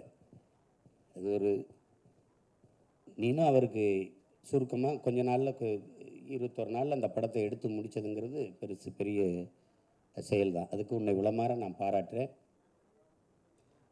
இதில் வாழ்த்தி என் தம்பி பேரரசு அவை எதுக்கு திடீர்னு இயக்குறதை நிறுத்திட்டாங்க. நான் நிறுத்தினேன்னா எனக்கு வேறு வேலைக்கு போயிட்டேன். அதான் நீ எதையாவது ஒன்று செய்ய, நடிகைகள்லாம் தேடிட்டு இருக்காத. சின்ன பையன் உன் தம்பியே புதுமுகத்தை வச்சு எடுக்கிறேன், உனக்கு என்ன வச்சு எடு, புதுசு புதுசாக வச்சு எடு, ஒன்றும் இல்லை. லிங்கு அதான் இப்போ தான் ஏதோ பையா 2 எடுக்கிறீங்களா, அது மாதிரி அரிதின அரிதான படைப்பாளிகள் நம்மளில் உண்டு. அது அந்த வரிசையில் என்னுடைய தம்பி விரைவில் இணைவான். அவனுக்கு எல்லா வழியிலையும் துணை நிற்க நாங்கள் இருக்கோம். அது குறிப்பாக என் தம்பிக்கு இன்னைக்கு பாட்டு வெளியிட்டு 10:30 மணிக்கு அடிக்கிறான். என்ன புள்ள அவசரம் அடிக்கிறான்னு என்னப்பா அப்படின்னா, நாளைக்கு வந்துடு, கிரீன் பார்க் வந்துடு. எங்கள் அப்பாட்ட கேட்குறேன், என்னப்பா காலையில் வேற வந்துருன்றான். அப்படியா சொன்னேன், நாளைக்கு இன்னைக்கு இருக்காமா அவர் அங்கிட்டு கேட்டுக்கிறாரு. இவன் சுரேஷ்கிட்ட, என்னடா நடக்குது, என்னடா பண்ணுறீங்க, என்ன பண்ணுது. அவனை திடீர்னு தானே ஏற்பாடாயிடுச்சு. சார் அவர் வேலை நான் வெளியூரில் இருந்தால் என்னடா பண்ணுறது அப்படின்னு. சரி, அப்போ சுசி என் தம்பிக்கு படமே கொடுத்துருக்கா. நாம் கொஞ்சம் நேரத்தை ஒதுக்க முடியாதா தம்பிக்காக, அதனால தான் அது பெரிய இதுதான் அது. அதனால் என் தம்பி அவனுடைய வெற்றியில் நிறைய பேர் மகிழ்ச்சி அடைவாங்க. இங்கே வந்திருக்கிற பெரும்பாலானவர்கள் எங்கள் அப்பாவுடைய அவரை ரசித்து வந்தவங்க தான். அம்மா படிச்சுட்டு எங்கேயாவது வேறு வேலை பார்க்க போகிற பிள்ளைகளை தன் படைப்புகளால் திரையுலகுக்கு திசை திருப்பிய மேதைகளில் பாரதி ராஜா, இளையராஜாங்கிற 2 மேதைகளும் அந்த வழியில் வந்தவர்கள் தான் இன்றைக்கி. அந்த இதில் என் தம்பியுடைய வெற்றி தமிழ் சமூகத்தின், தமிழ் பேரினத்தின் வெற்றியாக இருக்கும். அதில் எனக்கு பெருமை, மகிழ்ச்சி. இந்த நிகழ்ச்சியில் நான் பங்கேற்க வாய்ப்பு பெற்றமைக்கு வாழ்த்திய அனைத்து என்னுடைய அன்பு உறவுகள் எல்லாருக்கும் என்னுடைய அன்பும் நன்றியும். இங்கே இவ்வளவு நேரம் அமர்ந்திருக்கிறவங்க எல்லோருக்கும் என்னுடைய அன்பும் நன்றியும். வணக்கம். ரொம்ப டைம் ஆயிடுச்சு, ரொம்ப நேரம். சீமான் அன்யூஷுவலாக ரொம்ப பிரமாதமாக பேசிட்டார். சீமானை விட பிரமாதமாக பேசுறது கொஞ்சம் கஷ்டம்தான் இன்றைக்கி. பட் இருந்தாலும் பொறுமை காத்து கொண்டிருக்கின்ற திரையுலகத்தைச் சேர்ந்த சகோதர சகோதரிகளே, பெரியோர்களே, மீடியா நண்பர்களே, முதல்ல இந்த மார்கழி திங்கள் படத்தினுடைய டைரக்டர் மனோஜ் பாரதி ராஜா, படத்தை தயாரிக்கிற சுசீந்திரன், இந்த படத்தினுடைய கதாநாயகன் ஷியாம், சம்யுக்தா, லக்ஷணா எல்லாருக்கும் என்னுடைய வாழ்த்துக்களையும் பாராட்டுக்களையும் தெரிவித்துக் கொள்கின்றேன். எல்லோரும் சொன்ன மாதிரியே மிகப்பெரிய அதிசயமான விஷயமாக நான் பார்ப்பது இயக்குனர் இமயமும் இளையராஜாவும் பல ஆண்டுகளுக்கு பிறகு இணைந்தது தான். அது அளவில்லா சந்தோஷத்தை கொடுக்குது. அது மனோஜோடைய படத்துக்கு அவன் சேர்ந்து செய்கிறாங்கல்ல, எனக்கு அளவில்லா சந்தோஷம். அன்னக்கிளின்னு ஒரு படம் 50 ஆண்டுக்கு முன்னாடி வந்தது. அந்த ஒரே படத்தின் மூலமாக உச்சம் தொட்டவர், இசையில் உச்சம் தொட்டவர் இளையராஜா. அந்த படத்திலே நான் கதாநாயகன் நடித்தேன். படம் முழுக்க முழுக்க அவுட்டோரில் முடித்தோம். ராஜ்குமார் தியேட்டரில் என் வீட்டு பக்கத்தில் அந்த படம் ரிலீஸ் ஆச்சு. இன்டர்வியூ முடிஞ்ச உடனே எல்லாம் போயிட்டு உட்காந்தோன்னா ஒரு ரீல்லையே சொந்தமில்லை பந்தமில்லை வாடுது ஒரு பறவைன்னு ஒரு பாட்டு வரும். இப்போ தாண்டா வெளியே போயிட்டு வந்த உடனே அனுப்புகிறானுங்க, நான் சண்டாளன் அப்படின்னு ஜனங்க கடுப்பாயிட்டானுங்க. 2வது நாளே சொந்தமில்லை பந்தமில்லைங்கிற பாட்டை வெட்டிட்டாங்க. வெட்டிட்டு சீமான் சொன்ன மாதிரி மச்சான பார்த்தீங்களா மலைவாழ தோப்புக்குள்ள பாட்டு, அன்னக்கிளி ஒன்றை தேடுது, சுத்தச்சம்பா, செல்லு குத்தி, இந்த பாட்டு 4 பாட்டும் ஹிட்டாகி போய் எங்கடா அந்த சொந்தமில்லை பந்தமில்லை பாட்டை எங்கடா காணோம், ரெக்கார்டு இருக்குன்னு சொல்லி ஜனங்க சட்டம் போட ஆரம்பிச்சிட்டாங்க. தமிழ்நாட்டு வரலாற்றில் ஒரு பாட்டு போர் அடிக்குதுன்னு வெட்டி எடுத்துட்டு அதுக்கப்புறம் அந்த பாட்டை படத்தில் சேர்த்து திரும்பவும் அது 100 நாள், 125 நாள், 200 நாள் ஓடிய ஒரே படம் அன்னக்கிளி படம் தான். அதுக்கப்புறம் 14 வயதில் கிட்டத்தட்ட அதே காலகட்டத்தில் இந்த மனிதன் ராஜ்கண்ணு எங்கள் மாமாவுடைய மருமகன் ராஜ்கண்ணு முதல்ல படம் தயாரிக்கிறாரு. அதே மாதிரி 16 வயதில் படத்தின் மூலமாக ஒரே படத்தில் உச்சம் தொட்ட ஒரு மனிதன் இயக்குனர் எம்எம் பாரதி ராஜா. எத்தனை வருஷம் ஆகிட்டா கூட சப்பானி மறக்க முடியுமா, மயிலை மறக்க முடியுமா, பாட்டியை மறக்க முடியுமா? படம் லேட்டாக பார்க்கலாம்னு மிட்லண்ட் தியேட்டருக்கு போனேன். போய் படத்தை பார்த்தோம்னா எங்கள் ஆத்தா நாய் வளர்த்தா, கோழி வளர்த்தா, ஆடு வளர்த்தா கோழி வளர்த்தா நாய் வளர்க்கல என்ன வளர்த்தா அப்படின்னு டயலாக் கமல்ஹாசன் இன்னோசென்ட்டாக பேசுவார். வழக்கம் போல் கோமலம் கட்டிட்டுலாம் நடிப்பார். அப்போ மயில் கேரக்டருக்கு தெரியும். படத்தில் கடைசி சீனில் வந்து இந்த பரட்டைங்கிற ரஜினி கேரக்டர் வந்து மயில் ஒரு ரேப் பண்ணுற மாதிரி சீனு ஷார்ட் காட்ட மாட்டாங்க. கமல்ஹாசன் கையால் ஆகாதவன். கடைசி சீனில் டே விட்றா விட்றான்னு சொல்லிட்டு இருப்பான். அவன் ரேப் பண்ணான்னு சஜஸ்டிவாக காட்டியிருப்பாங்க. அது எவ்வளோ மோசமான ஒரு வேஷம் நினச்சி பாருங்கள். அது பிஎஸ் வீரப்பாவும் நம்பியாரம் பண்ணுற வேஷத்தை சஜஸ்டிவாக ரஜினி பண்ணியிருக்கிறாரு. படம் ரிலீஸ் ஆகி மறுநாள் தியேட்டருக்கு போய் டைட்டில் பரட்டேன்னா தலைவாங்கிறாங்க. 2வது நாள் என்னையா பேர் இது என்ன புரியுதுன்னு சொன்னால், கமல்ஹாசனையும் ரஜினியும் உச்சந்தொடுவருக்கு பிள்ளையாசுழி ஓட்ட படம் இந்த 16 வயது என்பதை மறந்து விடக்கூடாது. அந்த பரட்டை வேஷம் பண்ணி கோமலங்கட்டி நடித்த உடனே பாதிராஜா பக்கத்து வீட்டில் என் வீட்டுக்கு வந்து ஒரு கதை சொன்னார். கதை ரொம்ப பிரமாதமாக இருந்துச்சு. அது எனக்கு சரியாக வராதே சார் அப்படின்னு கமலை வச்சு பண்ணி சிவப்புராஜாங்கன்னு பிச்சு உதறிட்டார். கமல் மாதிரி நடிக்கவே முடியாது. அவ்வளோ பிரமாதமாக ஒரு நெகட்டிவ் கேரக்டர். அது ஒரு நெகட்டிவ் ஹீரோ கேரக்டரு கமல் எங்கேயோ போயிடுச்சு. அதுக்கப்புறம் திரும்பின படமெல்லாம் கதாநாயகிகள். அவர் செல்வமணி கேட்டேன். செல்வமணி சொன்னார் கதாநாயகிகளை இவர் அடிக்க மாட்டார் அப்படின்னு. ராணு பேர் வச்சு ராதி கிழக்கே போகும் முறையில் ராதிகான ஒரு கதாநாயகி அறிமுகப்படுத்தினார். ராதிகா கூட நான் வந்து கிட்டத்தட்ட 10-12 படங்களில் நடித்தேன். அதுக்கப்புறம் வந்து அலைகளில் ஓய்வு ராதாவோடையும் 7 படங்களில் நடித்தேன். இவருக்கு கதாநாயகி அறிமுகப்படுத்தி கொடுப்பாரு. நான் வந்து படங்களை நடிப்பேன். புதிய வார்ப்புகள் படத்தில் ஒரு அத்தி அக்னிக்கு ஒத்தின்னு ஒரு பொண்ணை பயன்படுத்தினாங்க. அந்த பொண்ணு என் கூட 2 படத்தில் நடித்தது. புதிய வார்ப்புகளை பற்றி சொல்லும்போது செய்தி சொல்லணும். பாதிராஜா மறந்துக்க மாட்டார். இவங்கெல்லாம் சின்ன பசங்க நிறையா பேர் தெரியாது. உட்லண்ட் சேட்டில் 100வது நாள் படம் நடக்குது. பாக்யராஜ் அந்த படத்தில் ஹீரோ நடிச்சிருக்கிறாரு. இந்த படத்தை பார்த்து பாலச்சந்தர் எனக்கு சீஃப் கெஸ்டாக வந்திருந்தார். இந்த படத்தில் பாலச்சந்தர் வயசு கம்மின்னு பார்க்கலன்னா இவன் காலில் விழுந்துருவேன் அப்படி பாதிராஜா காலில் விழ வேண்டும் என்று சொன்ன அளவுக்கு புதிய வாழ்க்கை படத்தில் சரித்திரம் உடைத்தவன் இந்த மனிதன். அதுக்கப்புறமா மண் வாசனை படம் பண்ணார். வருஷ படம் பண்ணார். முதல் மரியாதைன்னு ஒரு படம் பண்ணார். அது வந்து நிறையா பெரியவர் போயிட்டாருன்னு சொல்லி இப்போ சொல்லித்தாங்க வேறு வழியில். வழக்கம் போல் அவர் கம்பீரமாக மேக்கப் போட்டு வந்திருக்கிறாரு. இது ரொம்ப ரியலிஸ்டிக்காக படம் எடுக்கிறாள். 50 ரூபாய்க்கு நடிங்கன்னா 500 ரூபாய்க்கு நடிச்சிருவான்னு சொல்லிட்டு என்னமே ஆடா தூக்கிடுவாங்க. போட மாட்டாங்க. நான் ஆடாக்காரன் அங்கே ஏன்னா தூக்கிடுவாங்க. சிவாஜி கம்பீரம் மேக்கப் போட்டு வந்தோடனே இந்த ஆள் பார்த்துருக்கான். பாதிராஜா பார்த்துருக்காரு. சிவாஜியை பார்த்து மேக்கப்பில் பார்த்தோன்னே பார்த்து ஒன்றும் சொல்ல பேக்கப் பண்ணிட்டார். பேக்கப் பண்ணி என்ன அர்த்தம்? Shooting cancel. என்ன ஆச்சுன்னா இல்லை அது சரியாக வராது. இவர் மேக்கப்பெல்லாம் போட்டு நடிக்கிறாரு. கிட்டத்தட்ட சிவாஜி ரிஜெக்ட் பண்ணுற பொசிஷனுக்கு வந்துட்டார். நடுங்கி போயிட்டார். அவர் 40 வருஷமாக நடிச்சிருக்காரு. ஊருக்கு திரும்பி போக முடியாதுயா. பாரதியார் என்ன கேட்குறான்னு சொல்லுங்கப்பா. என்னப்பா கேட்குறான்னு சொல்லி கேட்க சொல்லி மறுநாள் குளிச்சுட்டு அப்படியே வந்துட்டார் சிவாஜி. இதுதான் எனக்கு வேணும்ட்டார். மேக்கப்பில் ஒன்றும் கிடையாது. பூர்வங்கிற ஒன்றும் எழுதாத, நீ பென்சில் எழுதாத, மியூசிக் எழுதாத, மேக்கப்போட அப்படியே வாங்கி சொல்லிட்டு இதுதான் எனக்கு வேணும்ட்டார். அப்பா தப்பிச்சேன் அப்படின்னு. நான் என்னையா பண்ணேன்? நான் என்ன பண்ணேன்? சிவாஜி கேட்குறாரு. சிவாஜி யார்? கட்டபொம்மன். நீலவானிலே செந்நிறப்புழம்பு, அந்த வட்ட ஒளியின் பெயர் சூரியன், சொட்டெரிக்கும் செஞ்சுடராது, அதுதான் நீ நெத்தியிலே இட்ட அந்த வட்டமான ரத்தனை போட்டு பரமனுக்கு முக்கண் அது தேவையில் ஒரு வீரனுக்கு இந்த வெற்றி விடு ஒன்று போதும் வாடை ஓட்ட அவர்கள் மீது வேலை பாய்ச்ச. இதனால் விளைவது என்னவென்று கேள். வெண் மணல் நிலமெல்லாம் செக்கர்பானம் போல் செம்பவள மலை போல் செப்பு தகடடித்த செப்போட்ட தலை போல் மாணிக்க கலை கட்டி மடையிலிருந்து நெற்பார்த்த இலகிலே ஓடவிட்ட அழகு போல் எதிரியின் ரத்தம் குபுகுவன பொங்கி மேலெழுந்து எங்கும் நிறைந்த பொருளாய் நம் ஏற்றமுக்கு செயலாய் களத்தை நிறைய போகுது. அதுதானே ஜெக்கம்மா உன் ஆசை, அதுதானே ஜெக்கம்மா உன் ஆசி.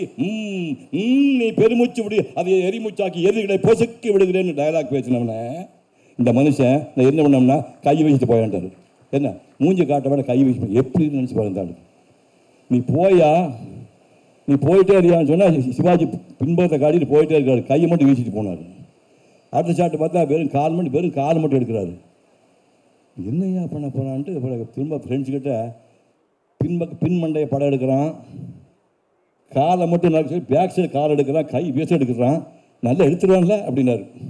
அப்படிலாம் இந்த சண்டான படம் எடுத்து அது மாபெரும் கிட்டு. சிவாஜி லைஃப்பில் ராதா ஜோடி, முதல் மரியாதை, மாபெரும் கிட்டு. அப்படி ஒரு படம் கொடுத்த மனுஷன். அதே மாதிரி வேதம் புதின்னு ஒரு படம். என்ன படம் அது? வேதம் சத்யராஜ் உச்சத்தை தொடருக்கு பாரதியா ஒரு வேஷம் ஒன்று கொடுத்து ஒரு படம் பண்ணியிருப்பார். இது இந்த மாதிரி மனிதன் பிறக்கமாக இன்னொரு மனிதன் இன்னொரு பாரதிராஜா நம்ம காலத்தில் பிறக்கிறது வாய்ப்பே இல்லை, வாய்ப்பே கிடையாது. அப்படி அவருக்கு ஒரு பையன் பிறந்து அதே அப்பாவோட லைனில் வந்துருக்காங்கிறது எனக்கு ரொம்ப பெருமையாக இருக்குது. 2 செய்தி மொழி சொல்கிறேன். இந்த கிரேட் பாரதிராஜா எனக்கு அசிஸ்டன்ட் டைரக்டராக இருந்திருக்காரு. இந்த பாரதிராஜா எனக்கு அசிஸ்டன்ட் டைரக்டராக ஒர்க் பண்ணியிருக்காரு. நான் 1974 ஜூலையில் கல்யாணம் பண்ணி பொண்டாட்டி வீட்டுக்கு போகிறேன்னு சொல்லி பெரிய பிரச்சனையாகி போய் ஊட்டிக்கு கூட்டி போனேன். கூட்டி போய் அங்கேயே பொண்டாட்டியை ரூமில் விட்டுட்டு நான் ஷூட்டிங் போயிட்டேன். நானும் ஜெயசித்ரா ஜோடி, கமல்ஹாசனும் செத்து போன ராணிச்சந்திரா செகண்ட் கியர் ஹீரோயின். அந்த சங்கரன் டைரக்ட் பண்ண படத்துக்கு இந்த மனிதன் அசிஸ்டன்ட் டைரக்டராக எனக்கு ஒர்க் பண்ணவர். அதுக்கப்புறம் உச்சத்துக்கு போயிட்டார். எனக்கு அப்பப்போ சின்ன ஒரு ஏக்கம் இருக்கும், பாரதிராஜா படத்தில் நம்ம நடிக்கலையே அப்படிங்கிற மாதிரி. அப்போ கடைசியில் ஒரு வாய்ப்பு வந்து என் தம்பி சீமானுக்கான இவன் கதை தான் பசும்பொன்னுங்கிற பெயரில் வந்துச்சு. நான் 1974 ஒரு சின்ன ஒரு முடிவு பண்ணேன், நம்ம விட பெரிய ஹீரோக்களோடு இனிமேல் நடிப்பதில்லை என்று நான் மனதுக்குள்ளே சத்தியம் செய்து கொண்டேன். சத்தியம்தான்.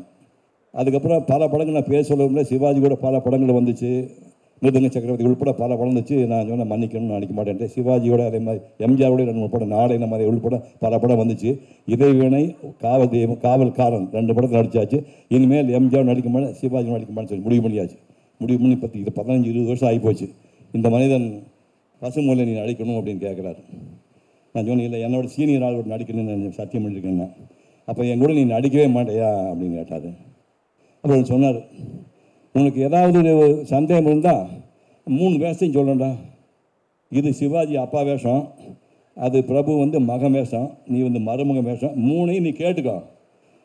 உனக்கு எந்த வேஷம் பிடிக்குதோ அதை நீ எடுத்துக்கோ. அதுக்கப்புறம் சிவாஜின்னு போட்டுக்கோ. என்ன நினச்சி பாருங்க, உனக்கு சிவாஜி வேஷம் பிடிச்சா அப்பா வேஷம் நீ போட்டுக்கோ, இல்லை பிரபு வேணால் போட்டுக்கோ. 3 வேஷம் உனக்கு முதல் சொல்கிறேன், உனக்கு எது பிடிக்குதோ நீ எடுத்துக்கோ. அப்புறமா வந்து அவனை போட்டேன்னு சொல்லி மரணத்தை தவிர மற்ற அனைத்துமே மறு பரிசீலனைக்கு உட்பட்டதுன்னு கண்ணதாசன் சொன்னான். மரணத்தை தவிர மற்ற அனைத்துமே மறு பரிசீலனைக்கு உட்பட்டதுன்னா அப்போ நான் யோசிக்க வேண்டி வந்தது. அதனால் இந்த மனிதனோட படம் செய்ய வேண்டும் என்று பசுமொன்ன படத்திலே நான் நடித்தேன். இப்போ நினச்சி பார்க்குறேன், நான் ராதிகா வந்து அவன் லைஃப்லேயே ராதிகா வந்து இன்னொரு பசுமொன் நடித்த மாதிரி நடிக்க முடியாது. உயிரை கொடுத்து நடித்தார். அந்த மாதிரி மைனூட்டாக வந்து இந்த ஓரில் நரம்பு துடிக்கிறதெல்லாம் இந்த மாதிரி படமாக எடுத்தான். துரதிருஷ்டவசமாக அந்த படம் கிளிக் ஆகவில்லை. இப்போ எனக்கு அவருக்கு வருத்தம் உண்டு, அவருக்கு அந்த வருத்தம் உண்டு. அப்படி மகத்தான படம் எடுத்த மனிதன். அவருடைய பிள்ளை இப்போது வந்திருக்கிறான். அப்பாவை பிரமாதமாக சொன்னேன் சீமான், ஏன்னா அவர் வேறு அதை காப்பி அடிக்கூடாது. இப்போ என் பசங்க 2 பேருமே எங்கேயுமே நான் காப்பி அடிக்க மாட்டேன். என்கிட்ட நடிக்கிறத பற்றி 2 பேரும் பேச மாட்டாங்க. இப்போ கார்த்தி வந்தான்ல, அவன் தான் தனியாக வந்தால் அவனே போயிட்டான். நானே என் வண்டியில் கூட்டி வர மாட்டேன். அவங்க தனியாக பண்ண அந்த மாதிரி உன்னுடைய இண்டிவிஜுவாலிட்டியை விட்டுறாத. உன்னுடைய ஆளாமை என்பது வேறு, எங்கள் காலம் வேறு. ஒரு காலத்தில் பராசக்தி படம் வந்துச்சு. பராசக்தி படம் வந்ததுக்கப்புறம் மனோகரா படம் வந்துச்சு. மனோகரா படம் வந்தப்போ ஒரே ஒரு 2 வரி விஷயம். இப்போ மணியத்தினா 2 வரி எடுப்பார். என்ன, கண்ணுக்குள்ளே வச்சு காப்பாற்றின மகனை கையில் விலங்க மாட்டி அரச வரி விசாரிக்கிறீங்க நியாயமா? என்ன விஷயம் இது? கண்ணுக்குள்ளே வச்சு காப்பாற்றின உன் பையனை கையில் விலங்க மாட்டி அரச வரி விசாரிக்கிறீங்களே நியாயமா? இதுதான் மேட்ரு. அதுக்கு எங்கள் ஆள் கலைஞர் டைலாக் எழுந்தார், கட்டளையாயுது கரை காண முடியாத ஆசை, பொன்னும் மணியும் மின்னும் வைரமும் பூட்டி மகிழ்ந்து கண்ணே முத்தே தமிழ் பண்ணே என்றெல்லாம் குலவி கொஞ்சி தந்தத்தாரான கட்டிலே சந்தன தொட்டிலே வீரனே என் விழில் என்றவனே வீரர்படி வந்தவனே என்றெல்லாம் யாரை சீராட்டி பாராட்டினீர்களோ அவனை, அந்த மனோகரனை சங்கிலியால் பிணைத்து சமையல் நிறுத்தி சந்தோஷம் கொண்டாட வேண்டும் என்ற தங்கள் தனியாத ஆசைக்கு கட்டளையா தந்தையே. இது 54. நாங்கள் விசிலேஜ் கைதட்டினோம். இன்னைக்கு பேசினா ஐயோ விசேலுக்கு வாயா பேசிகிட்டே இருக்கு அப்படின்ட்டுவானுங்க. காலம் மாறி போச்சு. அது மாதிரி அப்பாவை நீ படத்தெல்லாம் பாரு, சீமான் சொன்ன மாதிரி உன்னுடைய பேட்டர்னை படுத்தெடு, பல்லாண்டு பல்லாண்டு பல்லாண்டு வாழ்க என்று பார்த்துக்கிறேன். நன்றி, வணக்கம்.